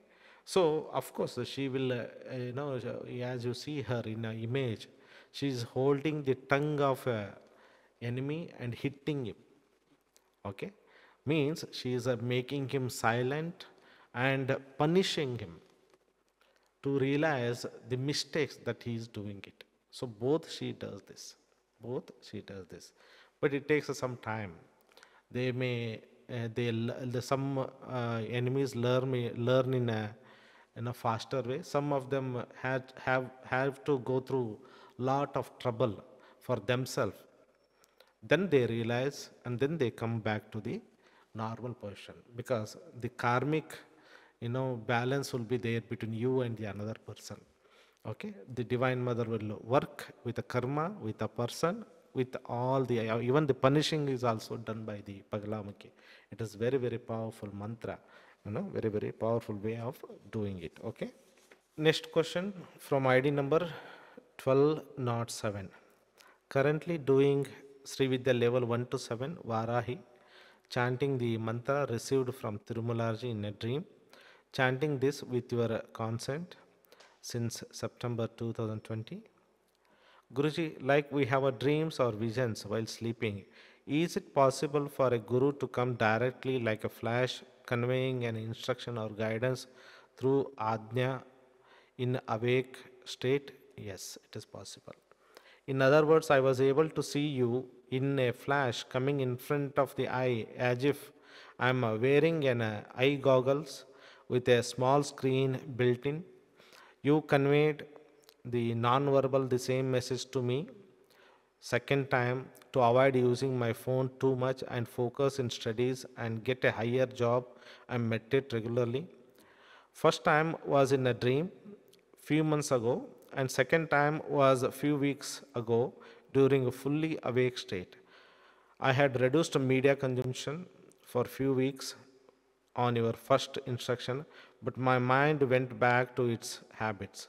Please help me in understanding this, Guruji, because either ways it is a good guidance for my own good. That's why I'm confused. If you really guided me, and is this amazing thing possible in a awake state, or is it my mind playing games here? Namaste, dear friend. No, you really receive the guidance when you surrender, when you are connected, and the mantra that you have received, that Gom, is a very, very powerful Ganesha mantra. It is very, very powerful Guru mantra that you have received, because of your sincerity and surrenderance. So more you chant that, more the Guru Tattva activate, more the guiding principle activate, more the guiding principle activate, more it will take a form, in the form of a flash, it will manifest and guide you there. Instantly it will guide you. Okay, it is possible, it is possible. So you are receiving the guidance in a dream also, you are receiving guidance in a waking state also. It's a great blessing. This is all because of your preparedness and readiness to grow in your spiritual path. So don't worry, do your best. Try to follow the instruction, the guidance that you have received during your awakened state, and try to implement as much as possible, because it's for your highest good. It's for your more we meditate, less we need to focus on the TV and this mobiles, and then the our laptop and all of that PC. We need to reduce the usage of that things, but many of us cannot, because of our job is like that. So do your best, reduce it, because for some people who are sensitive, and if they use too much of those things, it literally damage their nervous system, and it will not good for them. It will also hamper their spiritual progress. So see how best it is possible for you to follow the guidelines. Okay. The next question from ID number 10,254, Sri Vidya Sadhana, level 1 to 7. Who is Charyanandanatha? We are praying in Mahapadaka Guru Mantra. Is he Paramashiva? What is the difference between Paramashiva and Shiva? Can we imagine lotus feet of Mother Goddess in Mahapadaka Mantra? You see that, as I told you, the Lord Shiva in the form of a Guru came on this earth and practiced the Sri Vidya, and he experienced the Ananda, mastery over that. For that we call Charyanandanatha. Okay? For that Charyanandanatha. So he came in the form of, taking a form as a human form on this earth and blessed us. Okay? And when he left this dimension, goes back to his original form, we call him as a Paramashiva. Shiva came to the, Shiva in the Kailasa. Then he came on the earth dimension, become a Charyanandanatha. But then he has to dissolve his form, go back to the formless, the real form of a Kailasa Yogi Shiva. That is a Paramashiva. Okay, that is what I have explained. There is a difference between Shiva, Paramashiva, and Charyanandanatha. The next question is, can we imagine lotus feet of Mother Goddess in Mahapadaka Mantra? Yes, you can visualize Divine Mother Lalitambika, her Paduka, and you can chant the Mahapadaka Mantra. Okay. The next question from ID number 1024. Do you know any remedy for throat problems? Can I do Havan with health mantra to heal my throat related issues with the other what are the other samagris I need to offer in Havan? You see that same samagri you use, whatever the Havan samagris I have explained, same samagri you use for Havan. Okay, for your health issues. Okay, things will be taken care. And always, when you have a throat and other related gland related problem, try to see why it is happening, what food you are taking. You need to little bit bring a self analysis. What is the throat? What are the food that you are intaking that is affecting? what are the emotions that are affecting, okay, all these things little bit think, and what is the position every day you are sitting, whether it is also affecting that. So little bit study about it, and also do the health mantra regularly, okay. And when you do the health mantra, try to hold your hand like this wherever you want, and then chant the mantra and see that health mantra energy is going, and the whatever the gland is not functioning properly, it has become healthy and functioning properly, okay. Like this you do it. Next question from ID number 423. I am practicing level 5, level 7 of Sri Vidya. Wanted to know if it is necessary to do the Varahi sadhana course. You see that if you are going through enemy problem, if you are going through many negative emotions, if you are having many negative, inner, thoughts, negative belief, and you want to bring the positivity to you, in that case, you can go for Varaya sadhana. Varaya is especially for overcoming the enemies, attracting the abundance, and helping us to remove the deeper limiting belief, deeper negative emotion, deeper negative thoughts, and especially the sticky karmas of the past life. For that we do the Varaya sadhana. If any of this is connecting to you, then you can take for Varahi. Next question from ID number 20,011. Namaste Guruji, I have taken Matangi sadhana. My mind does not get devoted to one form. How do I allow Mother Matangi to completely absorb my mind in her? Okay, so this is very important. You see that whenever you take a sadhana, it takes many years of tapasya to absorb one deity form in your soul, okay. And especially if you are visualistic, then it is easier. Some people cannot visualize. In that case, it's very difficult for them to hold the form and absorb it, okay.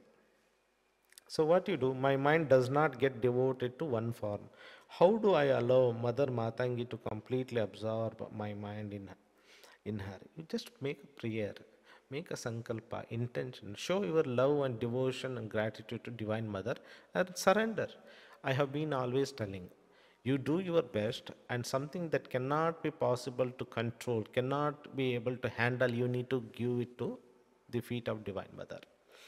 So you do your best. Let go your thoughts and focus on Divine Mother and meditate. Let go whatever thoughts, form that are coming, focus on Divine Mother. That's all you have to do it. Okay? It takes many months and many years of practice to completely hold that. That's what we call it as dharana.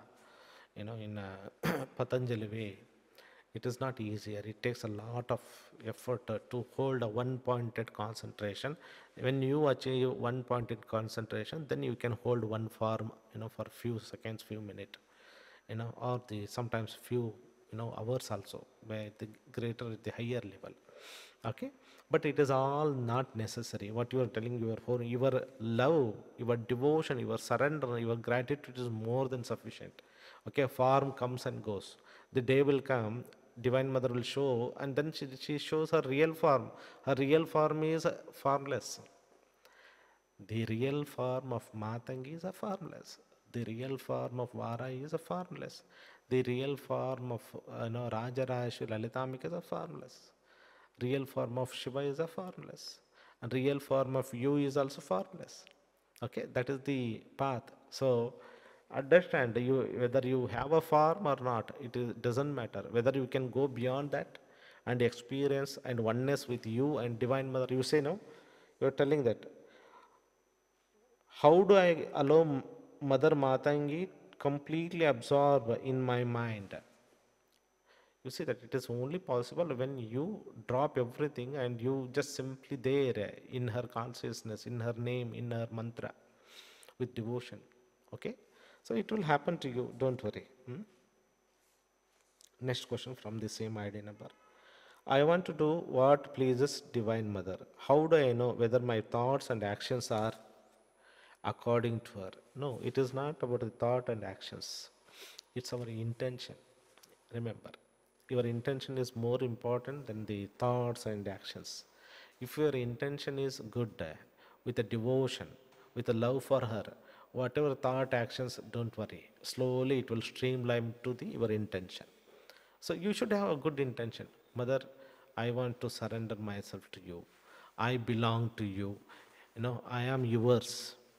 I am a child of you. Bless me. Be with me. Show your presence in me.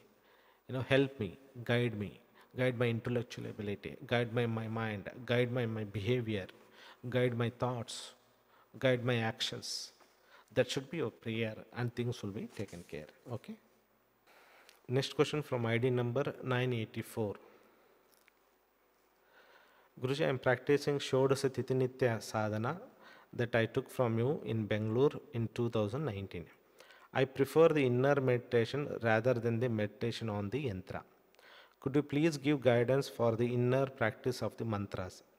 Shall we recite the mantras of the Titinitya of the day 15 times only, or do we need to recite it together with the mantra of Tripura Sundari Mahanitya? Do you consider putting the Shodasa Titinitya sadhana online so that we can get the pronunciation of the mantras? So your first question is, you want to do the inner meditation. Yes, you can do it. What you do, you just visualize the Shodasi Mandala in your mind, in your Ajna Chakra, and whatever the Titinitya of that day, you visualize her there, and then you chant the mantra. Okay.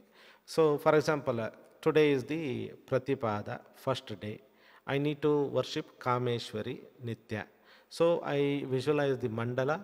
I see the Kameshwari Nitya where it is, in the tip of the triangle, that is looking towards you. There she is there. So I focus her, I visualize her, and I chant the mantra. Okay, that you can do it. It's very simple. Instead of outside mandala puja, you visualize the mandala within and you chant minimum 15 times. And then you ask about, shall we recite the mantra of the Titinitya of that day 15 times only, or do we need to recite it together with the mantra for Tripura Sundari Mahanitya? Both you can, that Nitya is sufficient there. Okay.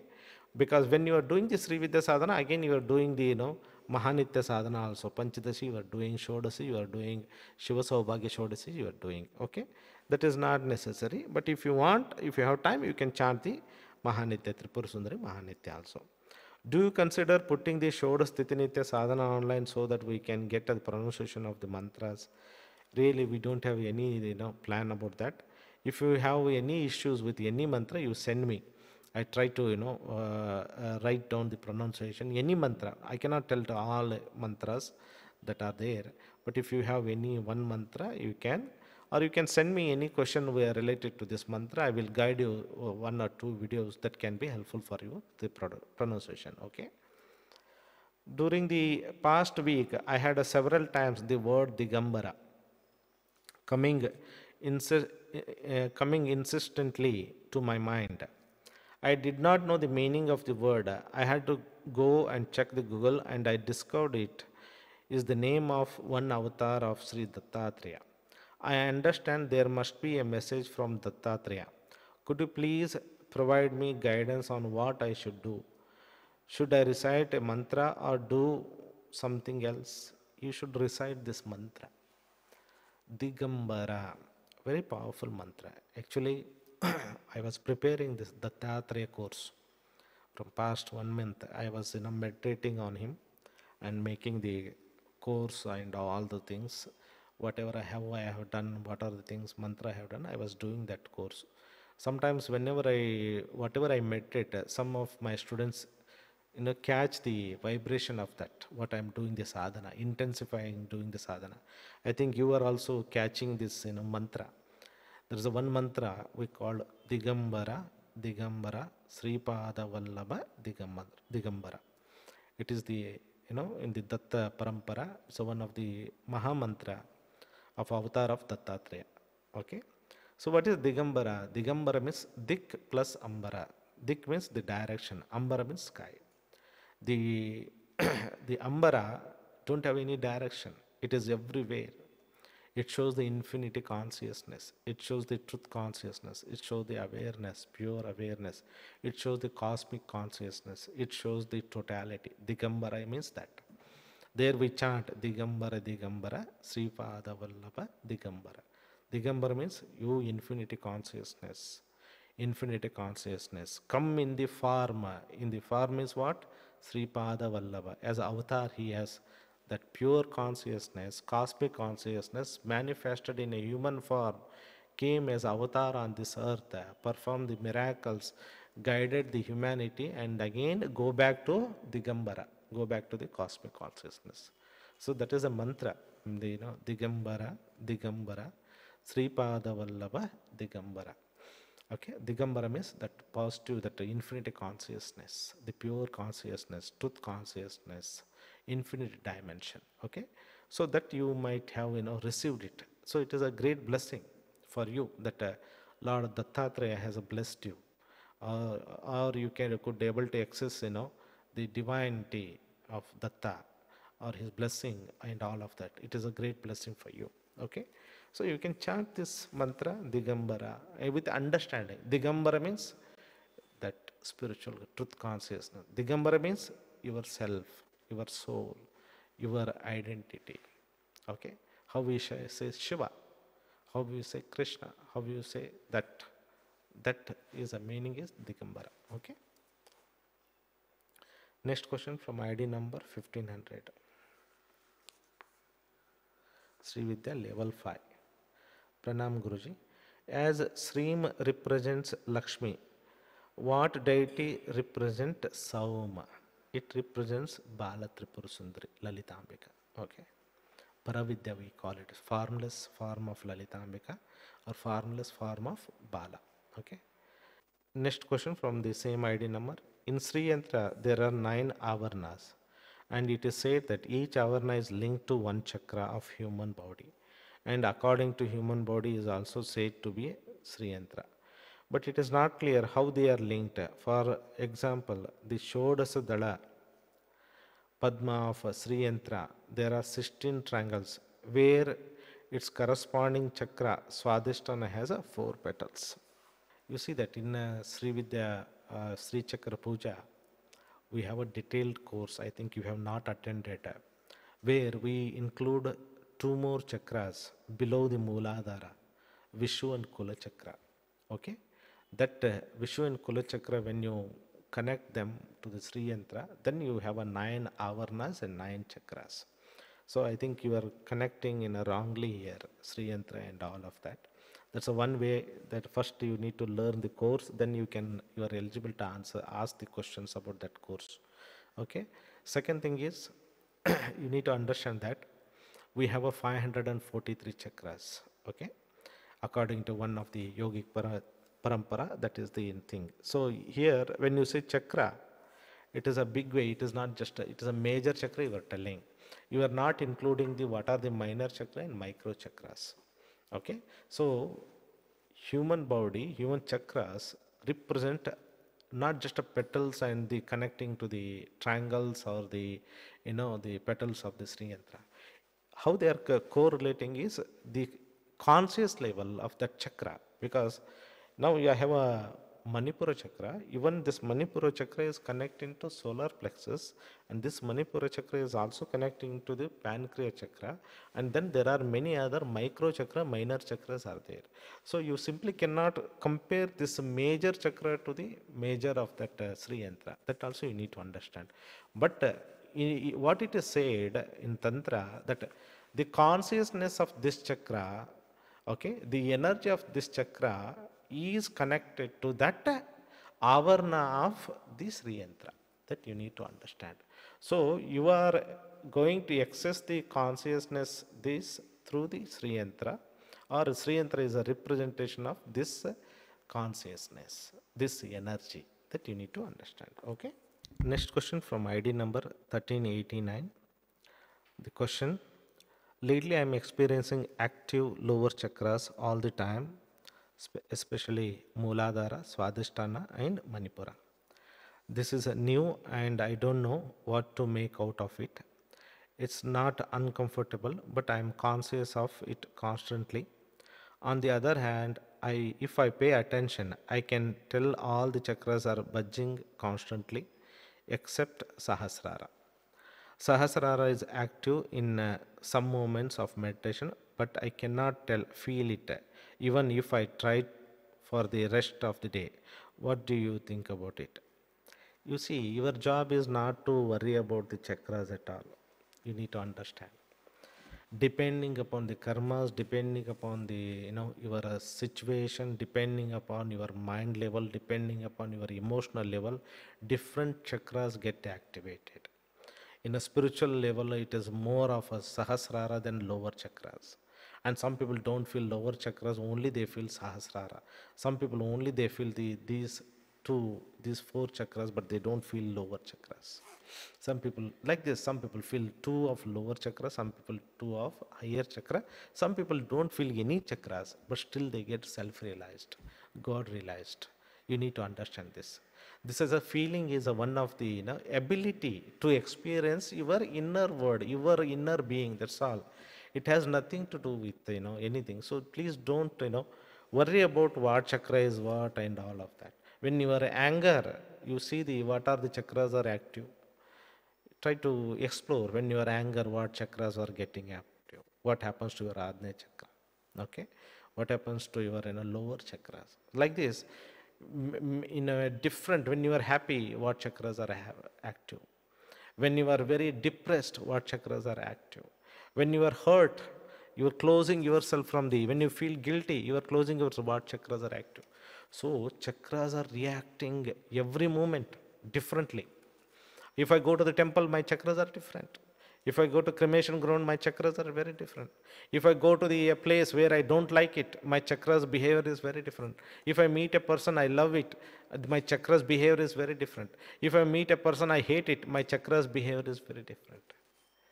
So these are not like a constant thing. Every moment, every second, every minute, they are communicating energetically with you and the environment. So this is not needed. Should not worry about what happened to you. What is important is how I am. Am I feeling good? Am I centered? Am I observing my entire being? Am I living my day with a awareness of the soul? This is a spiritual thing. Okay. So this is, you are lucky enough to experience all the chakras. Many people cannot feel anything. They don't have a kinesthetic ability. They cannot see it. They cannot hear it. They cannot feel anything. But still they got self-realized, God realization, irrespective of knowing the chakra and all of that. Okay. Here there's no, we cannot make any, judgment. We cannot, interpret anything. Here from this, it's very clear that you are becoming more and more aware of your chakras. Some chakras are active, some chakras are not active. Active means I am not telling that 100% active. All chakras are open even for the normal person. Only thing that person chakras are open only 10% or 10% their chakras are active. Even in the dogs and the animal chakras are active, open. Even the normal being chakras are open and active. Almost all chakras. No chakra is blocked actually. It is 10% is open means people say it is a block. Okay. So all people chakras are open. Okay. Some people, more you bring attention, more the chakra will react and open better. More the energy, more intention, more it will open. So it is there's nothing something, but more you chakras are active, more your communication is good with the outside world, with yourself and divinity. More energy you can receive, more beautifully you can manifest. That's all you can do it. Okay. The next question. Where is Sahasrara located? Depending on which meditation I am doing, location changes to top of the head to the 1 feet above the head in the instructions. I can't pinpoint it during meditation with other chakras, like the other chakra. You see that Sahasrara chakra is a very big chakra. It is having 1,000 petals. 1,000 petals doesn't means only it is like this. They are spreading like this. More you are, more it is going to expand. And it is not a chakra of a pindanda. It is a chakra of a brahmanda. You need to understand this. Sahasrara is a universal chakra. It is not an individual chakra. The six chakras are the Pindanda. Sahasrara and above some chakras are there. More than, you have minimum here from here to here, six chakras. Seven plus again some more chakras are there. More than 12 chakras are there. To the Antakarna we call it, connects to the infinite dimension. There are different layers of consciousness, higher self and all other Guru consciousness, Paramaguru consciousness, Ishtadeva consciousness. All of that is there at the higher level chakras. It is very deeper science. But you understand this is the universal chakra. This is not a physical body chakra. Of course it is at the center of the head and it expands to the higher level, and it is not necessary to locate the chakra. It is of no use. If when you locate, what is the use of that? You don't get any information about it. Okay, but know that it is a energy, and it is not in the, all chakras are not in the physical body also. You need to understand they are in the energy body. It is the anatomy of the energy body. Okay. The next question from ID number 1120. During meditation, can I follow this sequence DSS and inner Sri Chakra Puja through 7th level mantra only to avoid energy problem? Doing inner Sri Chakra Puja meditation with Sri Vidya 7th level mantra along with mudra is my complete Sri Vidya sadhana. Okay, you can do that. You want to do the Sri DSS, and when you want to work with the inner Sri Chakra Puja, you want to use the Sri Vidya level 7 mantra and you offer the mudras. That is what you wanted to do because you don't want to experience the energy problem. If it is, this is the sequence, this is the sadhana you are following, it is good, you can do it. Okay. Okay, the next question from ID number 10,059, Sri Vidya level 2. Currently practicing Kriya and Sri Vidya level 2. I have received Durga Saptashiti and Mahavara Diksha from you as well, but I no longer practice those because they were very aggressive for me. I follow your guidance for Swadhyaya. When I experience anger, frustration, depression, I am aware that it is an unconscious habit arising. I shift to awareness of breathe. I let go. But this heaviness has been unrelenting and I feel so very unhappy. Thank you, Guruji. You see that it is what happens whenever we let go any emotions. Okay, temporarily it will give a relief, but it's a root, it's a seed, its programming is there in the subconscious mind. So afterwards, again you feel that heaviness, that's an uncomfortable feeling. Again you need to let go, and again you visualize that emotion. Again you need to let go. It takes many days or weeks of practice so that complete that heaviness is removed from your mind, or the memory pattern of that, the programming or conditioning of that removed from your subconscious mind. Okay. The next question from ID number 10,775, Sri Vidya level 1. Om Sri Matre Nama. Namaste Guruji. Guruji, I have started Sri Vidya level 1 since 10 days. Initially 8 days my concentration level was at the peak. I was feeling so many energies during meditation. Was feeling energized and at peace. Since 2 days during meditation, my mind wanders during the mantra recitation in the middle of the meditation, and then I have to get back to where I left of the mantra. What is happening, Guruji? Please help. This is a normal practice, normal, the functioning of the mind, normal play of the mind. Okay, you need many months of regular meditation to have a right focus. Otherwise what happens, sometimes we are very happy, devoted and connected and our meditation is good.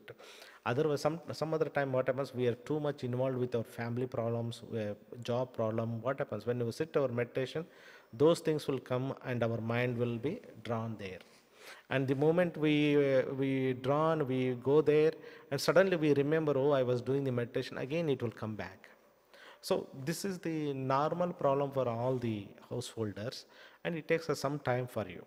So that's what I always suggest: maintain the same time, regular time if possible. If I'm doing 7 o'clock in the morning, daily 7 o'clock. That what if you do like this, the thoughts of meditation, Divine Mother will come at that time, and your focus is good. Your meditation can be more smoother. Okay. Next question from the same ID number. Guruji, every day I go to office which is 35 to 40 minutes away from my home. While going and coming back, I recite Sri with the level 1 Moola mantra in my head. Is that okay? Yes, it is very good. You see that whenever we are traveling in the metro, we are traveling in the bus, we are traveling in the train, we are traveling in our car, chanting a mantra is very, very powerful way to hold the divine vibration, divine energy. Okay, this should be done. This should be done by all students, and you are doing well, and continue it. Next question from ID number 10,013. So the first question is sadness, resentment, frustration, is the way of our ascension? See, this sadness, resentment, all the frustration that you are seeing, it is not your qualities, but your quality is Sat, Chit, Ananda. But what happens when we identify ourselves to the ego, our identity, ourselves to a body, ourselves to this type of person, that type of person, attached to the situation, family, then all this drama will start, emotional things will start, and it is normal for a householders or the worldly person. But what is that is makes you more ascended, more spiritual person is that how you can witness it and let go instead of reacting to the outside world, reacting with these triggers of the emotions. When you have a sadness, okay, when you have a sadness, there should be some limiting belief or your expectation, or you are thinking that you are not receiving something, and so sadness will happen. Similarly, the resentment, frustration, that you are not attaining what you want. You wanted to have some siddhi, it is not happening. You wanted to accomplish some goal, it is not happening. You wanted to fulfill something, it is not happening. You see that there is attachment, expectation. Okay, so these are the qualities of the worldly third dimension that will make us suffer. That will make us suffer. If you conclude all these things, we call it is the duality, polarity. It comes under the universal law of polarity. But behind that, always the cause of all this problem is seeking something in the external world, fulfilling something in the external world, running behind something with the understanding that that only can fill me, make me complete.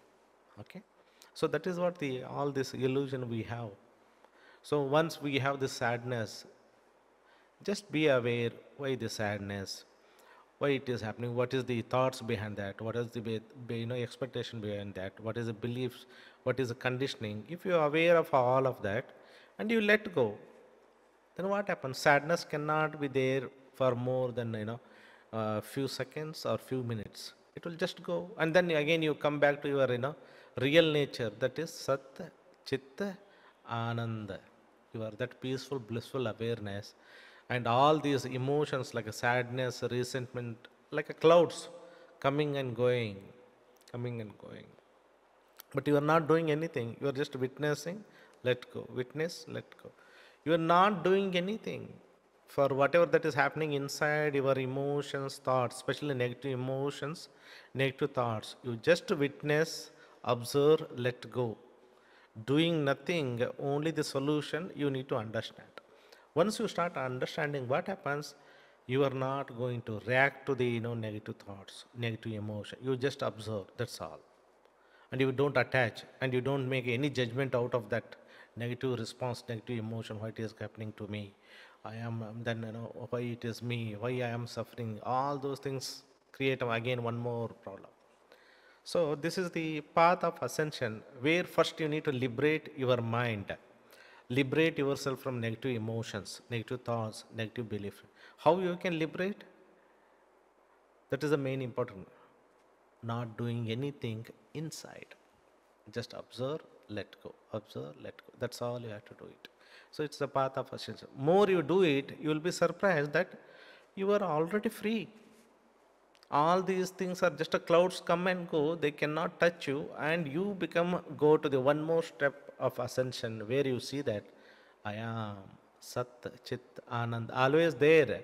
but I am not focusing to my divine nature, but I am giving too much attention to these negative emotion thoughts, to false identity, ego, outside world. Okay, that's what the answer for your second question. Why does our essential nature, Satchitanand, seem so distant, so unavailable? Is it because of the fluctuation of the mind? Yes. You are, so much giving attention to these things because they look very real. This body look very real for you. This outside world look very real to you. But your own soul, that is Satchitanand, the spark of Shiva Shakti, infinite dimension, peaceful, blissful awareness, you never give too much importance to this, but you are giving outside. This is what we call conditioning or the fluctuation of our mind or our attention always going to the negative side. So once you have this clarity that I need to turn within, enter the kingdom of God, then things will be taken care. Just there and let go. That's all you have to do. And this is the part of, this is the path of ascension where you grow, liberate yourself from your own mind. I'm telling you, liberate yourself from your subconscious responses, all these emotions and all of that. Okay. Third question from the same ID number. Do you recommend that we do Trataka during sadhana? I don't recommend it. It is not mandatory. If you are interested, you can do it. As a part of sadhana, you want to develop a concentration. Trataka is one of the way you can do it to activate your third eye, to activate your inner senses, awaken the third eye. This Trataka is one of the way. Okay, but it is not mandatory. Okay, if you want, you can do. Otherwise, Trataka on soul, Trataka on yourself, higher level. You just hold yourself on your own awareness. You see, when you are aware of your own self, that is also awareness, then the experiencer and the experienced and the process of experiencing, everything become one. The experience and the experience and the experiencing become one. Then there is a samadhi. Okay, that is what the inner meditation we can. So all outside Trataka, they are helpful to develop the concentration and all other things. Next question from ID number 10,450. My question is about deity Hayagriva. In my meditation, every time I go into a deeper consciousness, I see Guru Mulanji with a self-illuminating energy brightly shining like a diamond. But of lately, I am seeing Hayagriva. I have never prayed to him in this lifetime, and I struggled praying to Vishnu all this lifetime as I had some level of anger towards him. However, after taking a diksha, it has helped me to resolve my anger towards him. Now I see Hayagriva coming and merging in Guru Mulanji and taking prasadam from my hands. Can you explain this, Guruji? I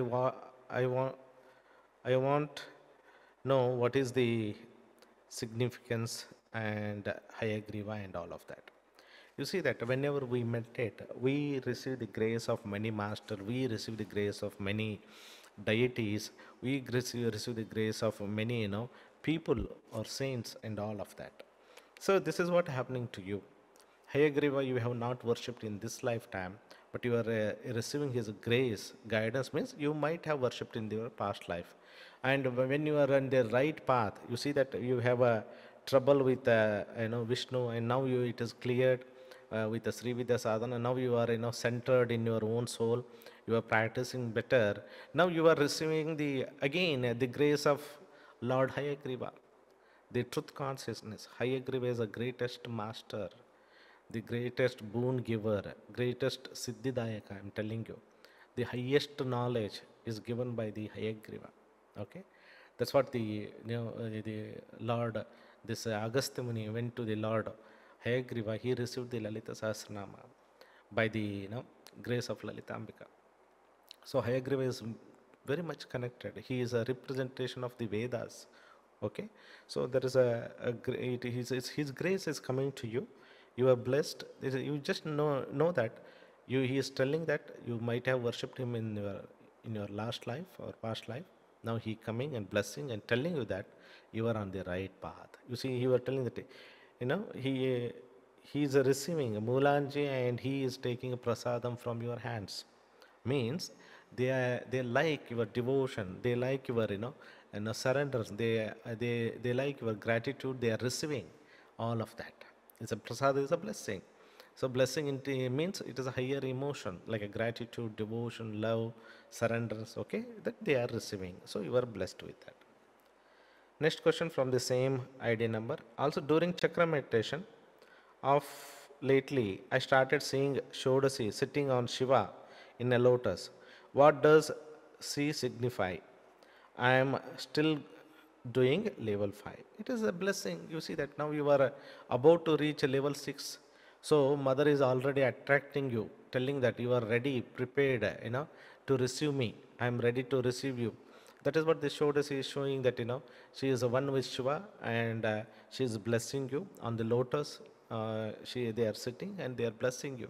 Means these are all very very positive experience, that you are doing well and you are growing better.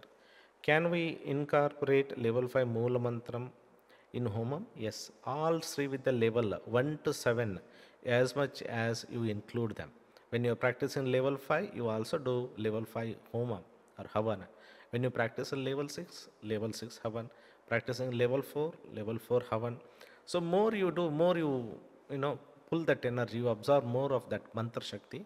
More the mantra shakti, more you become a powerful, more you can dominate the third dimension, manifest better, at the same time burn the karmas. Okay.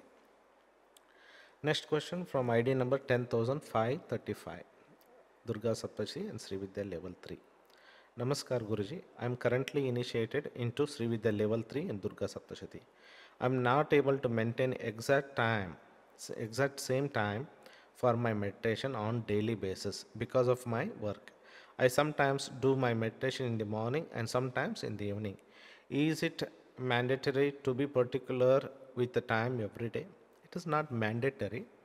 But what happens when you maintain the same timing? So what happens? Your experience is more beautiful, more smoother, less thoughts, more thoughts about Divine Mother. More you go faster into the meditative state, more you go deeper into meditative state. But it's not mandatory. If your devotion is good, if your concentration is already good, wherever you sit, you go into a deeper level of meditation. So it is not mandatory. So it is just one of the principle that will help you to go to the deeper into the meditation. Okay. Next question from the same ID number.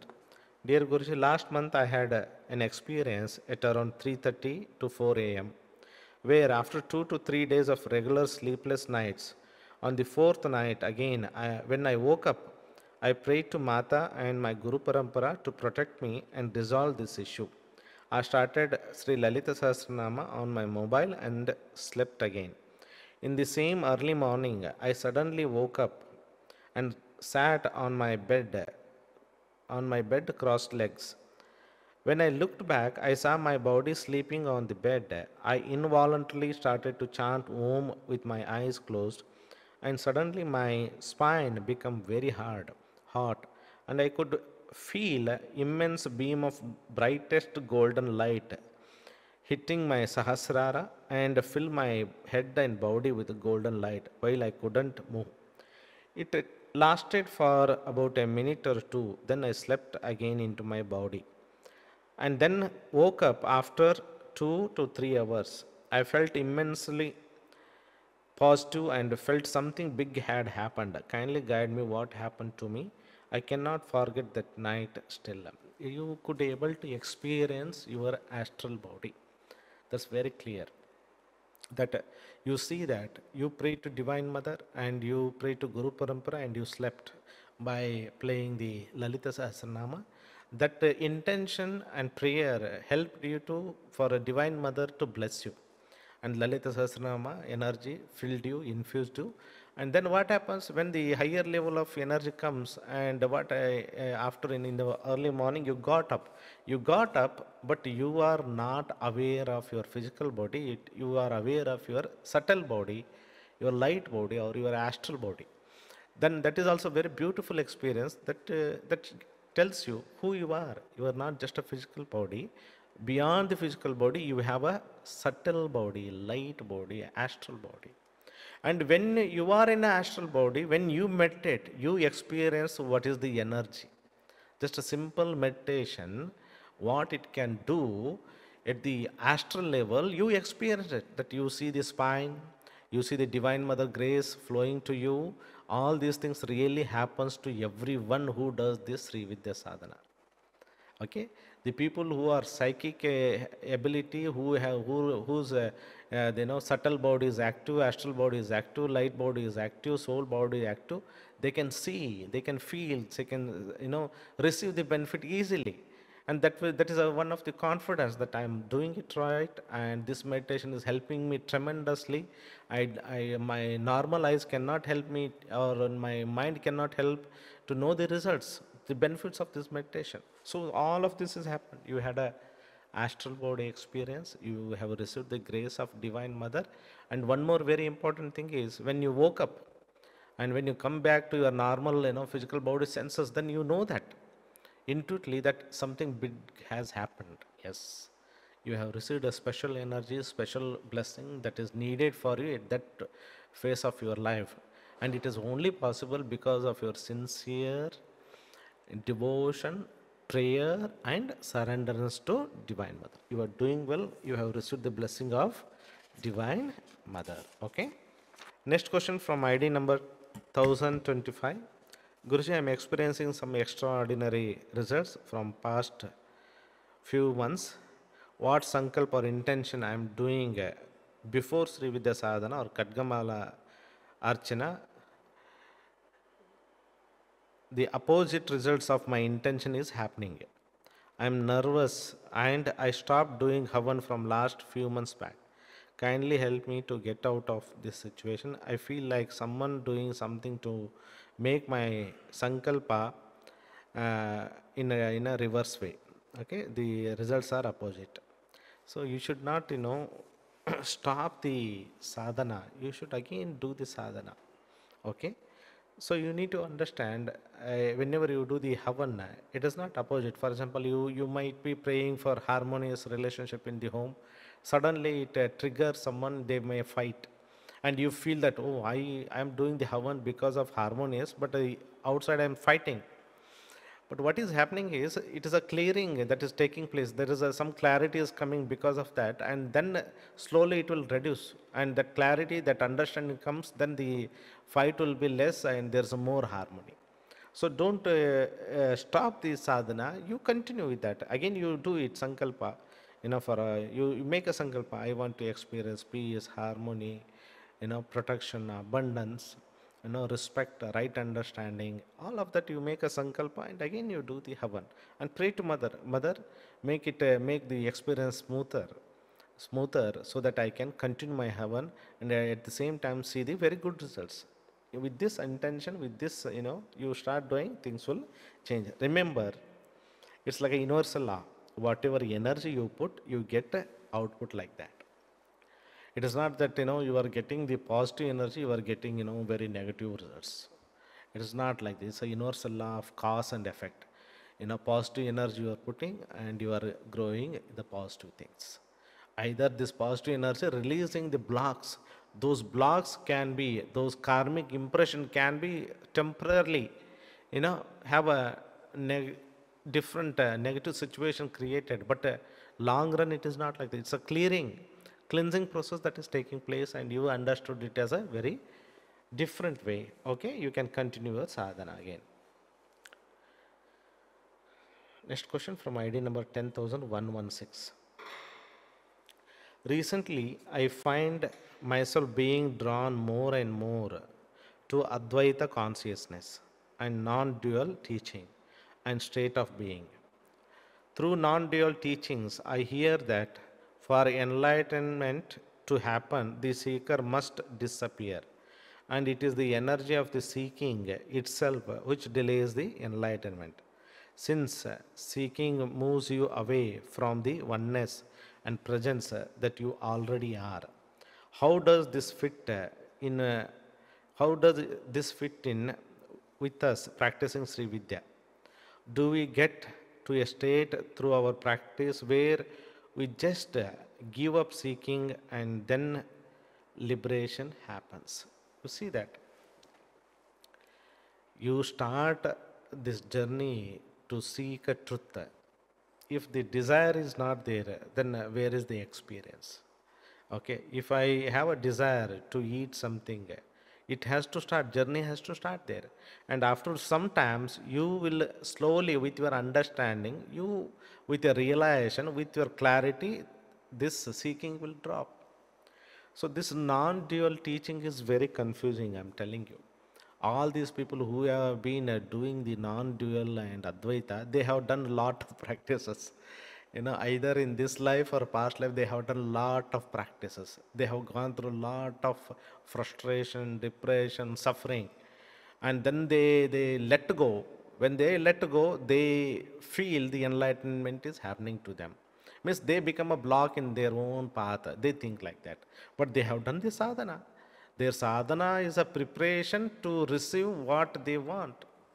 So, Sri Vidya is very important, and all this realization is happening to you. You, whatever Sri Vidya sadhana is a preparation to receive. Okay, your inside that seeking is there. Until unless even you mentally you say that, intellectually you say that I drop the seeking. Is it possible? Okay, it is a inner urge. It is not in your control. To until you don't know the truth, you are so desperate. That inner urge, inner seeking make you awaken, prepare to receive the truth. Got this point? If you go to a school, you know there are hundreds of students are there. Only few students who are seeking they will receive, and all 100 people just they come time pass and they go. Okay, so don't too much get confused with the non-dual, Advaita, oneness. All these are just good. Practice and be. This Vidya practice, doing, create a state of being. Please understand. Sri Vidya practice prepare you. When you raise your consciousness from Mooladhara to Sahasrara, when you balance your Ida and Pingala, Shiva Shakti, when you balance your body, mind and align to a soul, it will prepare you aligning to the truth consciousness, open your channel and receive the grace. That will prepare to receive the grace so that you know the truth. Then you have a clarity, you have a realization that will be enlightenment. Okay? From the same question, do we get to a stage through our practice where we just give up seeking and then liberation happens? You see that when you say give up seeking, it is a state of surrenderance. Okay? When you say give up seeking means it's a state of surrenderance and it happens to you. It happens to you. You don't need to, you don't do it actually. This Sri Vidya practice take you awaken your intuition. If your intuition is not awakened, your inner senses are not awakened, then how you receive the truth? Got this point? So, this practice will prepare to receive that truth. Okay, that you need to understand. Next question from the same ID number. Guruji, what is the difference in the enlightenment of a normal liberated being and a Siddha yogi? From reading experiences of beings who achieve enlightenment in the non-dual path, it seems like they no longer have an identity and just flow with a natural state of being and life without any interest in creating and manifesting anything, since there is no person there who has any desire left. Whereas a Siddha master seems to go on creating, manifesting and working with the body and mind even after enlightenment. Very true. See, enlightenment gives a realization that you are not a body. You are that awareness, and that awareness is a totality. And that totality is running this universe, and it is also running in you. So you abide through the the divine will, and you flow with that. Okay, that is the happens. But siddhas are not only that; they want to bring that realization okay, that pure light or the pure consciousness at the cell level and manifest, convert this physical being into a that immortal being, immortal consciousness. So that is the Siddha's path. There are different yogis and different paramahamsas, different enlightened being. They work with their own way, their interest. I have seen some of them.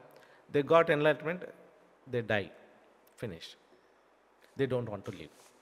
There are some people, they got enlightenment and now they wanted to manifest that enlightenment, that light, that of light of consciousness, even in the physical cell level, and they meditate for thousands of years. To meditate that for thousands of years, they have to hold and they have to hold this body.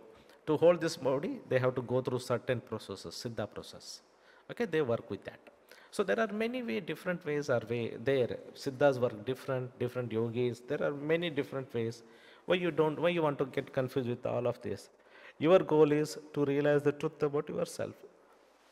Ultimately, everybody goal is that. But some people wanted to be happy with that only. Some people wanted to manifest that at the physical cell level, and then they transfer this into a golden light body. That is as a being of awareness, the body of awareness, body of light, body of consciousness. Okay, and that way they live their life immortal themselves. Okay, that is the path of the Siddhas. And not only that, then they wanted to, with that enlightenment body, they wanted to merge with as much as beings of humanity, so that that consciousness trigger or seeds the enlightenment in those humanity, so that they can overcome, and entire total humanity, entire earth will bring into a lift into a transformation, and make this world is a more of a truth, more of a light, more of a love, more of a oneness. They wanted to see that what is there in the celestial world, that oneness, that light in Siddhaloka. They want to manifest the same thing in the earth dimension. So many Siddhas working for that also. So many ways are there working by the yogis, Siddhas, Avdutas, Paramahamsas. They have all, but everybody has to start with a realization about themselves. That is the first stage. Knowing the truth, liberating themselves from the fluctuation or the lower emotions of the mind, lower mind, and raising themselves and manifesting that whatever they are, they experience at the physical cell level also. Okay. Next question. Which mantra is the best to change and alter the cellular information in the body, Guruji? I think I heard you say once before that Uchishta Chandali mantra can be used for this. Is this correct? Yes, Uchishta Chandali can be very helpful. Tirumalarji Shiva mantra can also be very helpful. Okay? Both mantras can be helpful. Even the Sri with the level 7 mantra also does this. Sri with the level 7 mantra does this. Even Vancha Kalpalata Ganapati mantra does this. Okay? Next question from ID number 10,427. Dear Guruji, I have been experiencing waves of sexual energy ever since doing level 4 sadhana and now at level 6. The feeling have heightened even more. It is like a constant state of hyper arousal, and a deep yearning and desire is for the consciousness of Lord Shiva in human form. Totally present, loving, and all pervading. What does this mean? Prior to this, after my divorce, I had almost zero interest in engaging with a partner on any level. So this is a very normal experience of the Sri Vidya Sadhak. Whenever the Divine Mother energy manifests in you, it seek for a Shiva. Okay, it is seek for Shiva in a form or formless. But I always suggest go for formless instead of a form. That's a easier and smooth experience for you. Okay, channel your all the energy to Shiva in your Sahasrara. You offer yourself to the Shiva. Breathe in, and as you breathe out, you merge with the Shiva. You feel that I am breathing my energy myself, and as I breathe out, I surrender, offer myself to Shiva in my Sahasrara. That is the best thing, to merge with the Shiva, because even in the form also it is a temporary, and it is a suffer. When the form is there, again the attachment and all the problems will be. When there is no form, you can easily transfer and experience the oneness with the Shiva. Okay. The next question from the same ID number. Guruji, I am currently focused on healing the womb from childbirth and toning the pelvic floor muscles, something I have neglected to do for many years. I have also simultaneously been feeling the strong presence of Ma Lopamudra recently while doing the Kadgamala Sutra and during a Sri Chakra Puja Diksha. Is there some connection? Can you please tell us a little more about Ma Lopamudra? See that, as you see, Lopamudra is the wife of, you know, Agastya Muni. Agastya Muni followed the Kadi Parampara. Lopamudra followed the Hadi Parampara. And the Hadi Parampara is more connected to Shiva. Okay, the Siddha Loka in Shiva Loka, where they practice more of a Hadi Vidya. On this third dimension and other dimension, they practice Kadi Vidya. Okay, so you, whenever we do all this sadhana, when we connect it to Shiva, the all the masters with related to that, they will come and bless you, and they will introduce you. Means somehow you come to know about them. Somehow your heart will be flowing for them. Somehow their thoughts will be coming to you. All this is happening. All this is happening because somehow you are connected in this life or past life to that, master, or receiving that grace to show that you are on the right path. You can walk on the, the whatever you are doing, it is right. You can continue with that way. Okay. So I think you, whatever you are doing, you can continue. You are doing well with the Kadgamala, Sri Chakra Puja, and again, you are also focusing healing of the womb. Whatever you want, you can continue with that. Next question from the same ID number. I sometimes have a dream of dirty bathrooms, okay, and these occur at astrologically sensitive periods like the full and new moon, the eclipses, or in early hours of the morning. Is there any meaning to this? Thank you. See, this is a, what we call the portal of the negative energy, portal of the hell, portal of the death, we can call the portal of the negative energy or black energy. But sometimes we experience that. Sometimes we experience in a meditation, we experience the golden light, the portal of white light, portal of divinity. Sometimes when our negativity has to be released, we experience the portal of negativity, portal of hell. That is like this type of experience will be there. Okay, and this type of experience is happening to you in a dream, where your astral world is connected. The lower levels of our astral worlds is like this. Okay, what you are experiencing, these are the lower words of astral. So your consciousness is moving from, all different dimensions, different words during your sleep. So and you just put the protection sheet and sleep, and tell to yourself, I want to experience more of a divinity. I want to experience more of a celestial world. I want to experience more of the divine beings and all that. Then things will slowly, your consciousness will shift to those words. Okay. Next question from ID number 10,493. This is regarding my experiences. Before moving to level 6, I have had many different experiences, and I have shared some of it with you over the emails and received your guidance too.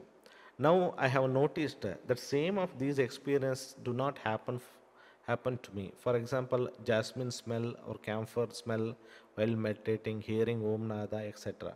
Now it's all silence. Once I reach part B, and I don't know exactly how many minutes I will be in a part B. My question is this normal, and am I heading in the right path? Yes.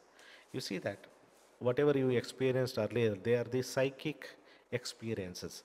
Now what you are experiencing is the soul experience. From all the, psychic experience, you go into silence from all the forms, smell, all that inner senses you are having. Now they are silenced so that you can move to the higher dimension, that is a soul level. In soul level, you don't have all these things. It's a nirguna nirakara, parabrahma swarupa. That state it is, where it is a pure silence, pure space, just awareness, just a knowingness. So in that, so that is the path is from formless to form to formless, sound to silence. You need to understand. So for all the psychic experience are there in the beginning, and then they come again, go, they come and go. So you are in the right path, you are doing well. Okay. Next question. This is regarding intuition. I have noticed that sometimes when I think of meeting a person, be it a friend or a family, I meet them in a couple of days, even though I have no plans of meeting them. It's not just people, it can be as simple as food. I desire to eat a dish and somehow I get it. I think it's a divine mother blessing. My question is, how can I channel this energy to get a divine mother darshana in physical form? I think of her all the day whenever I am, when I walk, eat, and all. So this is the siddhi that you are manifesting, that your connection to the Divine Mother is so good that whatever you think you are manifesting without any blocks. When the person don't have so many desires, when the person don't have so many confusion, when the person has a clear subconscious mind and clear thoughts in the conscious mind, then whatever he thinks, automatically it will start manifesting. Instant manifestation happens. So it is a blessing. So what you do, you make an intention for a divine mother. Mother, I want to see you in a physical form. Have this intention and you will have a darshana of mother. Okay.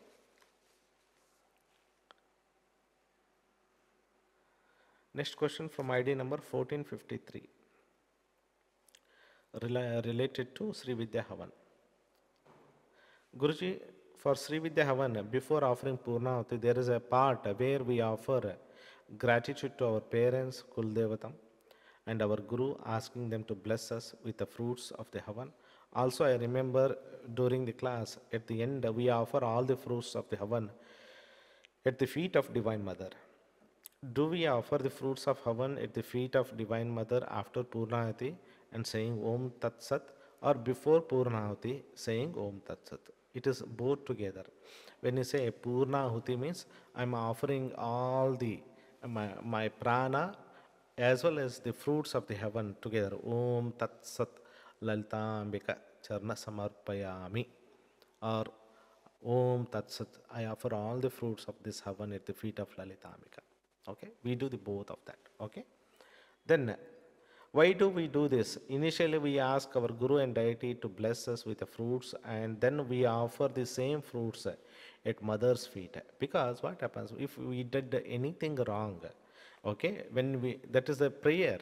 When you do the ahuti, it is a double way of offering your fruits. So whatever negativity is there, whatever the block is there, so that we can receive the blessing completely. For example, sometimes we do the havan, we might have done the mistake, we might have think negative, we might have, even our intention itself is not the highest good for our, present, phase of life. So when we offer everything to that, to Divine Mother, she will correct it. Okay, this is, then she will give the what is highest good for you.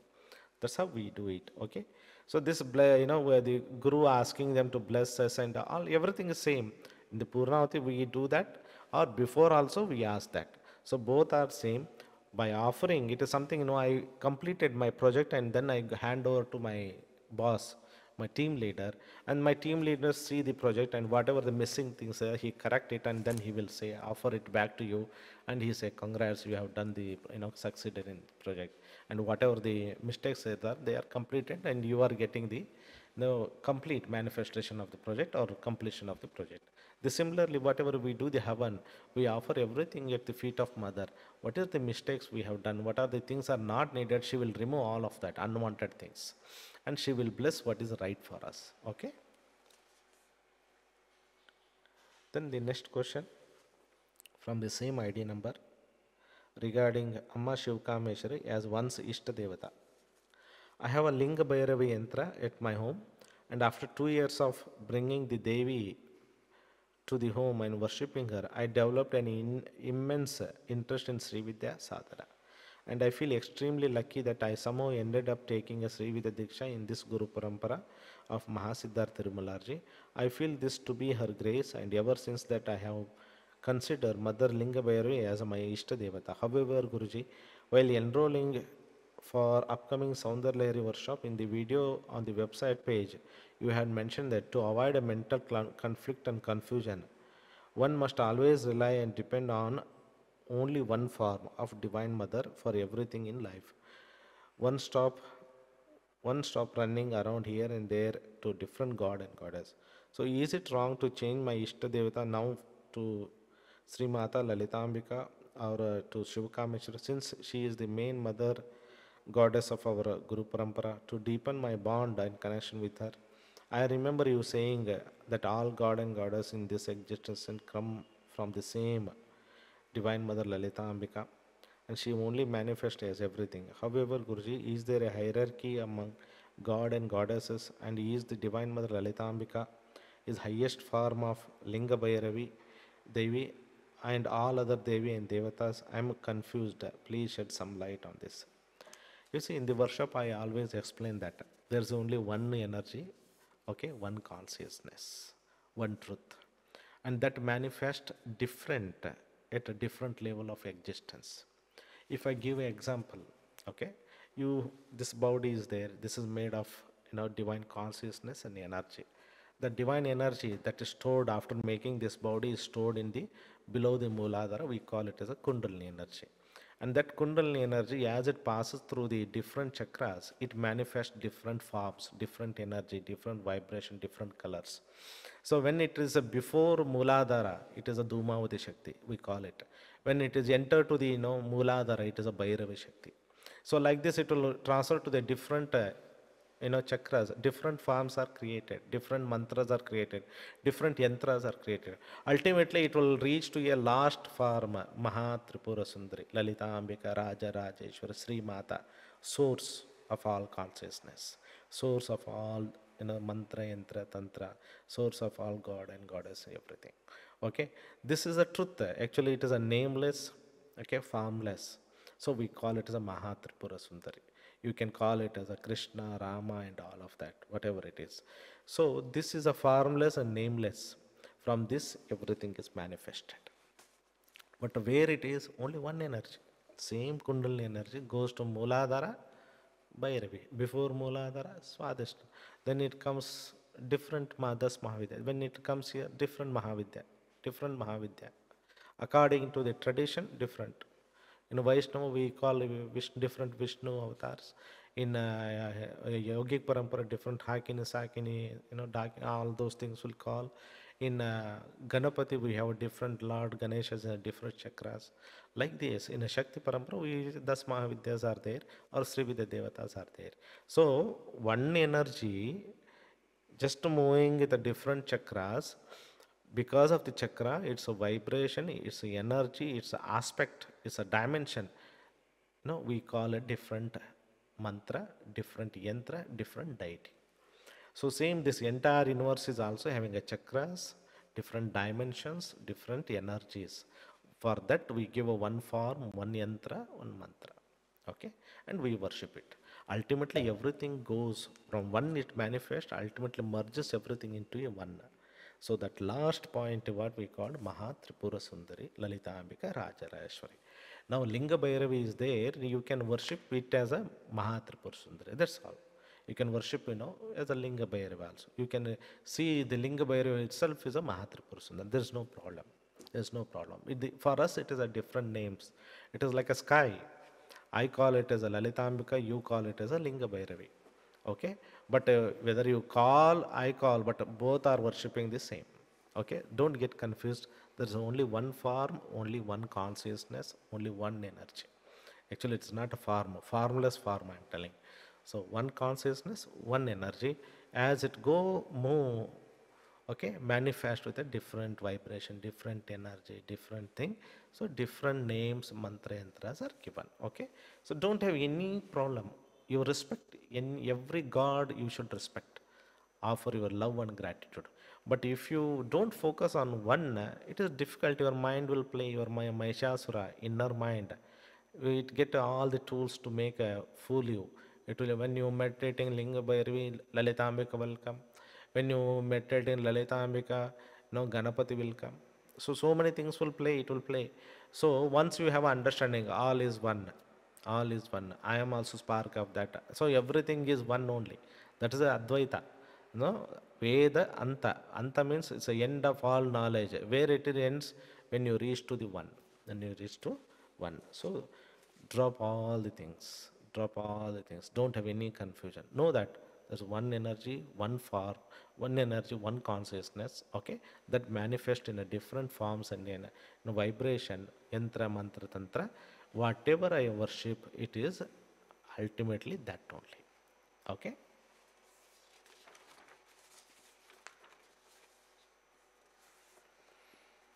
Next question from ID number 10,680.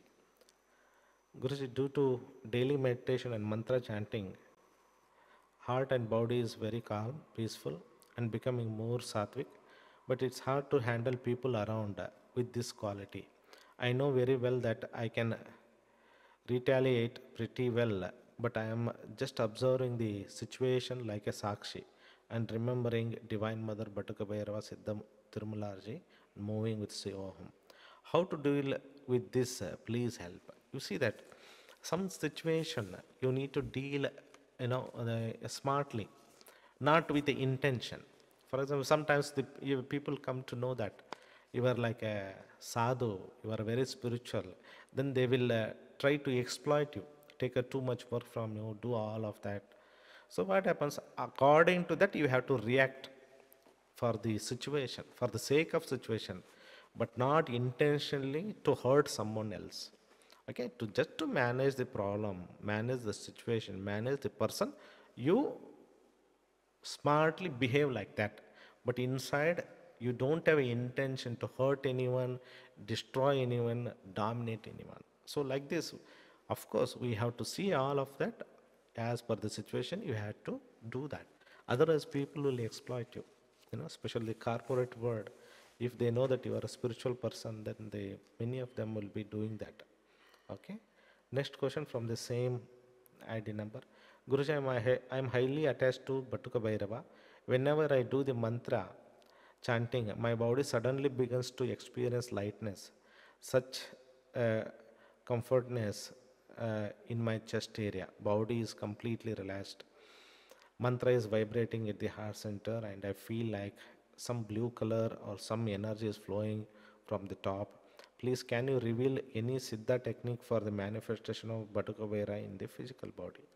You see that now already, because of your love and devotion towards the Batuka Bhairava, his energy is already manifesting in you very clearly. Your heart center is connected very strongly with your experience. You just need, no technique is there, your simple intention prayer. Batuka Bhairava, please bless me and show me yourself in a physical form. That's all. There's no extra technique. When we chant the mantra with a devotion and surrenderance, and when the deity energy start manifesting in our soul, and slowly more we intensify our mantra japa, then deity form manifests in our astral body, and more we start doing it, then deity energy start manifesting in your entire physical being, and more you do it, automatically you start seeing the deity energy manifesting in a physical form in the outside world. It is pulling the real deity and making him stand in front of you and bless you. So a devotee has a power to bring and pull the ishta. That is the power. But again, there is no technique, don't work here. Your devotion, surrenderance, only the powers. How much you are devoted, how much you are surrender, how much you are sincere, how much mantra japa you are doing with love and gratitude. That manifest. Okay. The next question from the same ID number. Guruji, please can you inform any process or technique to reduce the sleep time, and at the same time how to keep the body rejuvenating from that low sleep state, fatigueness and all, so that it can be used for sadhana? You see that this is happening, you should not do it. If you do it, it may hurt you. If you using any technique, like some people use some herbs to reduce their sleep and increase their alertness. Okay, some people use a different breathing technique for that also, so that they become alert and do that. But it is very temporary, I'm telling you, it is not long lasting results. So when you meditate, when the divinity manifests more in you, when your meditation started giving a more prana of the entire Brahmanda, where your sleep start reducing. Because in a sleep, unconsciously you rest into a pure consciousness of Shiva Shakti. That is the way of charging your entire body. How we charge the mobile, like that we charge our body during the sleep. So that is very important. But with the technique we should not reduce. When our meditation develops with a regular practice, after many years the sleep automatically start reducing. It should happen like that. Then it is a long result, it is a permanent result. Otherwise, whatever a technique, all this temporary, and it may create a problem in your ida pingala, the nadis and all of that. Okay, next question from id number 121. External Sri Chakra Puja and marriage. Guruji, my parents are looking for a bride for me. I am doing external Sri Chakra Puja 3 to 4 times in a week, along with the manifestation technique for my marriage. I request you to pray to Divine regarding this. Yes, I feel it is very important to have the right support from the life partner to progress in all aspects of life, especially in spirituality. Thank you. You don't worry, you are sincere with your practice, and I also know your experiences. You are a very soul oriented person, devoted to Guru Parampara and to your soul, and Divine Mother surely listen you and bless you the right partner. Okay, the next question from id number 10764. Guruji, any guidance, any sadhana to boost confidence level? See, you have taken Durga Saptashati. It is very, very powerful. It will create a great confidence in you, great domination, leadership ability. It will take away the fear. Chamundaya Viche. Viche means the cut off the main Chamunda means the main ego quality. It will take away the fear of the death. Then you will be more powerful, more leadership ability. So you do that. Make an intention that I want to develop a confidence level. Divine Mother bless me the confidence level. Then you chant the mantra. So mantra energy should be directed to the all of this, to manifest your confidence level. Next question from ID number 10540. Rajamatangi Bataka Bhairava Sadhana. Namaste Guruji. Guruji, I want to take a Sri Vidya Sadhana, but due to my busy schedule, I am unable to take Sri Vidya Sadhana. Even I am not regularly meditating on Divine Mother Rajamatangi because of my work. My dream is growing in a spiritual world. So is it possible, Guruji? And if it is possible, then how should I ask Divine Mother Rajamatangi to free from me from all this work and concentrate in my spiritual growing? You see that I never suggest any person to leave the job, make yourself free, and make the sadhana as from morning to evening. It is not possible. Especially for beginners, it is not possible. Until unless you are working with every day 1 hour regularly for 5 to 10 years, it is not at all possible to be completely spiritual. Until unless you are very your ability of your awareness, observation, intellectual ability is very top level. Your intelligence level is very top level. Otherwise, very difficult. I don't suggest all of this. So what you do for the moment, your present problem is to regular meditation. You focus on that. First you focus, you have taken Rajamatangi. First your focus is that Mother make me to meditate regularly. That is the main problem. You make yourself regularly, meditate more and more. during the day-to-day activity, you chant the Divine Mother mantra, how much it is possible, and focus on your work. That is also important. You start that way. As you progress, automatically things will happen.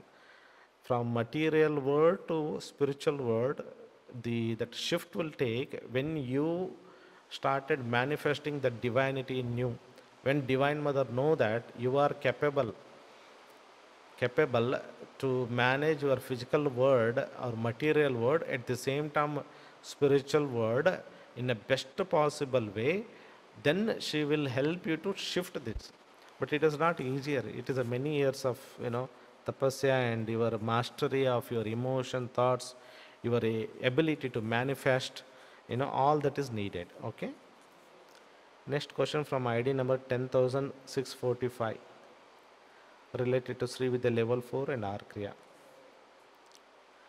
Guruji, a couple of things are happening during the sadhana. A vortex movement that starts from the sacral or root chakra and feels like it is moving upward. A very fast, rapid breathing from stomach that starts atomically and lasts for 10 to 15 seconds every time it happens. The speed is probably more than 100 per minute. Can you please explain what is happening? It is a Kundalini energy flow that is happening. As it is moving to the upward in Sushumna Nadi, your breath is also slowed down. So it is a very clear indication that your Kundalini is moving from Mooladhara to higher level, and it is moving in a Sushumna, so your breathing is also coming down. Okay, it's a blessing for you. Next question from the same ID number. One day during after part B of meditation, I was in Shavasana. I saw yellow golden goldy body shaped exactly like me, that got up and sat on me on my navel area. I could vaguely see some veins and nadis in chest area. Can you please explain this experience? It is you. Golden body means it's the soul body. Okay, golden body means it is the soul body that is manifested.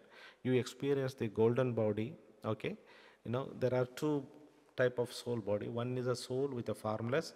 Just below the soul, there are conscious level, soul consciousness. Below the conscious level, the pure unconditional love level, that is the soul body with a golden light, or we can call immortal body of golden light. So that body you could able to experience during your meditation when you are in a shavasana, when you are rested yourself. So your soul can able to manifest its reality and shown you, and that is your experience. Okay, this is good. You are growing better in your Kundalini is awakening soul. As its Kundalini is moving up, your soul is activating. Because of your soul activity, your soul body is activated, and you are experiencing that. Okay. Next question from ID number 10699, related to Uchishta Chandali mantra. I do japa of Uchishta Chandali mantra almost all day. While I am doing the japa, negative thoughts keep coming in my mind. I hope I will not manifest the negative thoughts. Please guide me. You see, whenever we do the japa, many negative thoughts will release, many negative emotions will release, many feeling will release. When the thought comes repeatedly, okay, to manifest something, one thought is not sufficient. Manifestation should happen with repeated thoughts, and a cluster of thoughts should happen. So just a simply negative thoughts is coming, it doesn't mean it's going to manifest. So don't worry, don't have any fear. Continue your mantra japa. Feel that Divine Mother releasing all the negative karmas in the form of negative thoughts moving away from me. Okay. Next question from ID number 10763, DSS Varahi and Shiva Yoga. Guruji, I am doing Durga Saptashati, Varahi, and now recently started Shiva Yoga level 1. I started the protection shield where it mentioned white light coming from Divine Mother and infuse it with Varahi Moola Mantra, and then start with Durga Saptashati Sadhana and Varahi Sadhana. So when starting the Shiva Yoga sadhana, do I have to do the protection shield again? Since here it mentions Shiva's white light and infuse it with a Tirumalare Shiva mantra. What is the order to be followed? Do I have to do all three sadhana twice a day? You see that any one protection shield is sufficient. So beginning of the sadhana, you do any one protection sheet. Either it is a Varai protection sheet or Tirumalarji Shiva Mantra protection sheet. Any one is sufficient. Okay. You do the protection sheet, then go for Durga Saptashiti in Varahi, then you do the Sri Vidya level 1. Okay. That is the order. Durga Saptashiti, Varahi, then Shiva Yoga level 1. Okay. Then your question is, what is the order to be followed? As I explained, protection sheet, Guru Mantras, and then Durga Saptashiti, then you go for Varahi, then Shiva Yoga level 1. Then do I have to do all three sadhana twice a day? It's not necessary. Okay. What you do, Durga Saptashati, Varahi, you can do in the morning, Shiva Yoga in the evening or at night. So one time is sufficient. One time doing the sadhana is more than sufficient. Okay. Next question from the same ID number, Shiva Yoga sadhana related. I have taken Durga Saptashti Varahi. I had always wanted to take a Sri Vidya, but since it is not available online, I have taken up a Shiva Yoga sadhana recently, and ever since I have started feeling guilty that I am going away from Raja Rajeshwari Ma. I love Shiva and dress him as Appa, and I love Tirumalarji 51 syllable mantra, which was the first mantra I beheaded when I started watching your videos. Yet I feel that Divine Mother is pushing me away from doing Sri Vidya Sadhana. Is this feeling justified? Not at all. Why you would see that? You are sitting at your home, you are receiving these precious teachings. Don't you think you are a blessed one? It is a great blessing for you. See, first is having a good Guru Parampara. Then second thing is by sitting at your home, you are receiving all the teachings. How blessed you are. You think about that. And Sri Vidya means Vara is also part of the Sri Vidya sadhana. Okay. All the Divine Mother Rajamata, Raja Rajeshwari, first she wanted to come in the form of Durga and Varahi, then she wanted to take you to the Sri Vidya. Okay, why you think all of this is just unjustified and all of that? Don't you come and attend the offline workshop? Okay, you can come, you can take a initiation also, no? If you love her as a mother, why don't you pray, Mother, take me to the workshop? Don't you think it is possible? Everything is possible. Everything is possible on this earth dimension. Especially everything is made available to you when your desire and devotion is sincere. Okay. So please don't have such negative thoughts, negative feeling. Okay.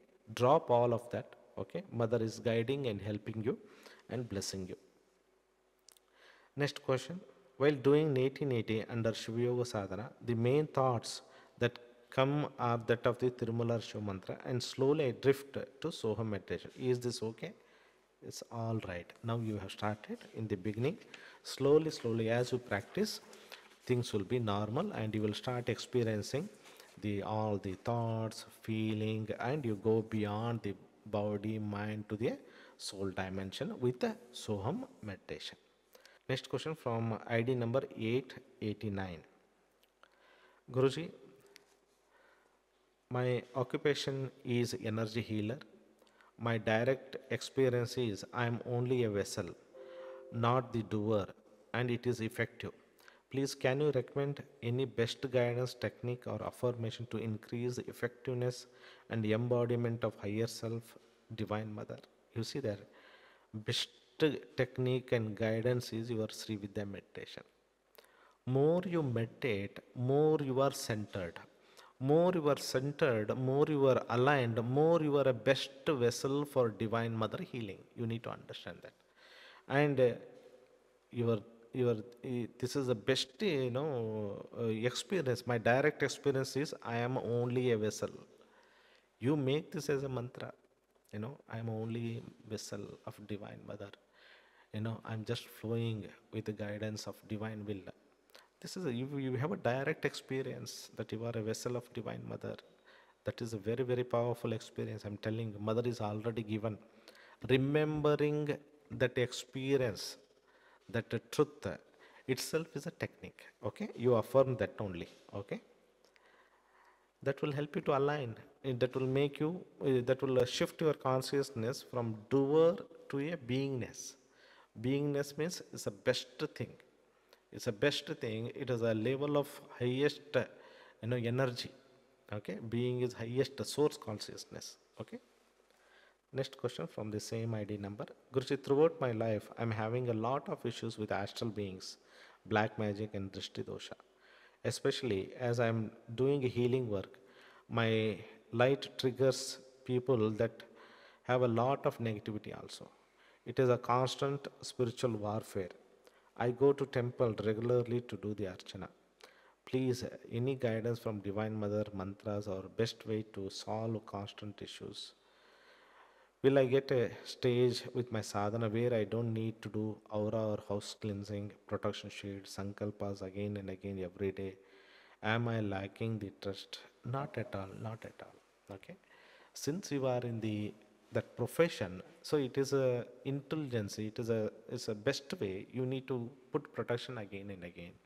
Okay, you are allowing the people with so many negative energy entities, emotions are coming to your place. Then it is your job to cleanse them. But don't have this, you don't take this to yourself. You are you are already connected, you are already receiving the grace of mother, you are helping the other peoples. It is a divine job, you are doing it with that intention, you do it with that intention. So it is not lacking the trust and all of that.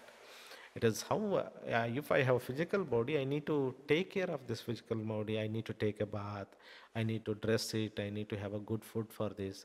This is my duty. That's all. It doesn't mean it has something to do. Same way, you have a spiritual body that you need to take care, and the place that you are living, that also you need to take care. Okay, so it has nothing to do. You are already blessed, and this is normal. As you advance, this an astral being and all these things are very normal. Okay, you have a very powerful guru parampara. You have received the pratyangara sadhana and all, but the only thing is, don't do too much pratyangara, too much bagalamake, all of that. More you do the Sri Vidya sadhana, then these experiences also less. This warfare will be less, because the pratyangara is very powerful. What happens when she start manifesting in you? Even you are not aware, she will be kicking another person very powerfully. The person negative thought is coming to you, and automatically she is attacking there. She is it's very powerful. Mother is very powerful. Pratyangara is like a weapon, strong, weapon. Without our own conscience, she will be, attacking our enemies. This is my own experience. So she is more you activate her, more she start working on all of that. So it's not do too much of that. Do this Sri Vidya more, level 7. Soham more you do it. Okay, Rajamatangi beautiful mantra you do it. These are the softer mantra you do, and then do the protection shield. And then when you say that you are a vessel, that itself take care of all the negativity. You should not worry at all. You should not worry at all. Things will be taken care for you. Okay, I think all the questions are completed. I pray to Shiva Shakti, Lalita Ambika Rajarash Mahatripur Sundari, and Sadguru Tirumalarji. Bless you all. Many of you growing better, growing in a soul consciousness, manifesting your divinity, fulfilling your desires and all. At the same time, being a responsible householder, you are working there also. I'm very happy many of you are growing. Okay. I pray to Divine Mother and Tirumalarji bless you all. Okay. Shivoham. Shivoham, Shivoham, Shivoham, Shivoham, Shivoham, Shivoham, Shivoham.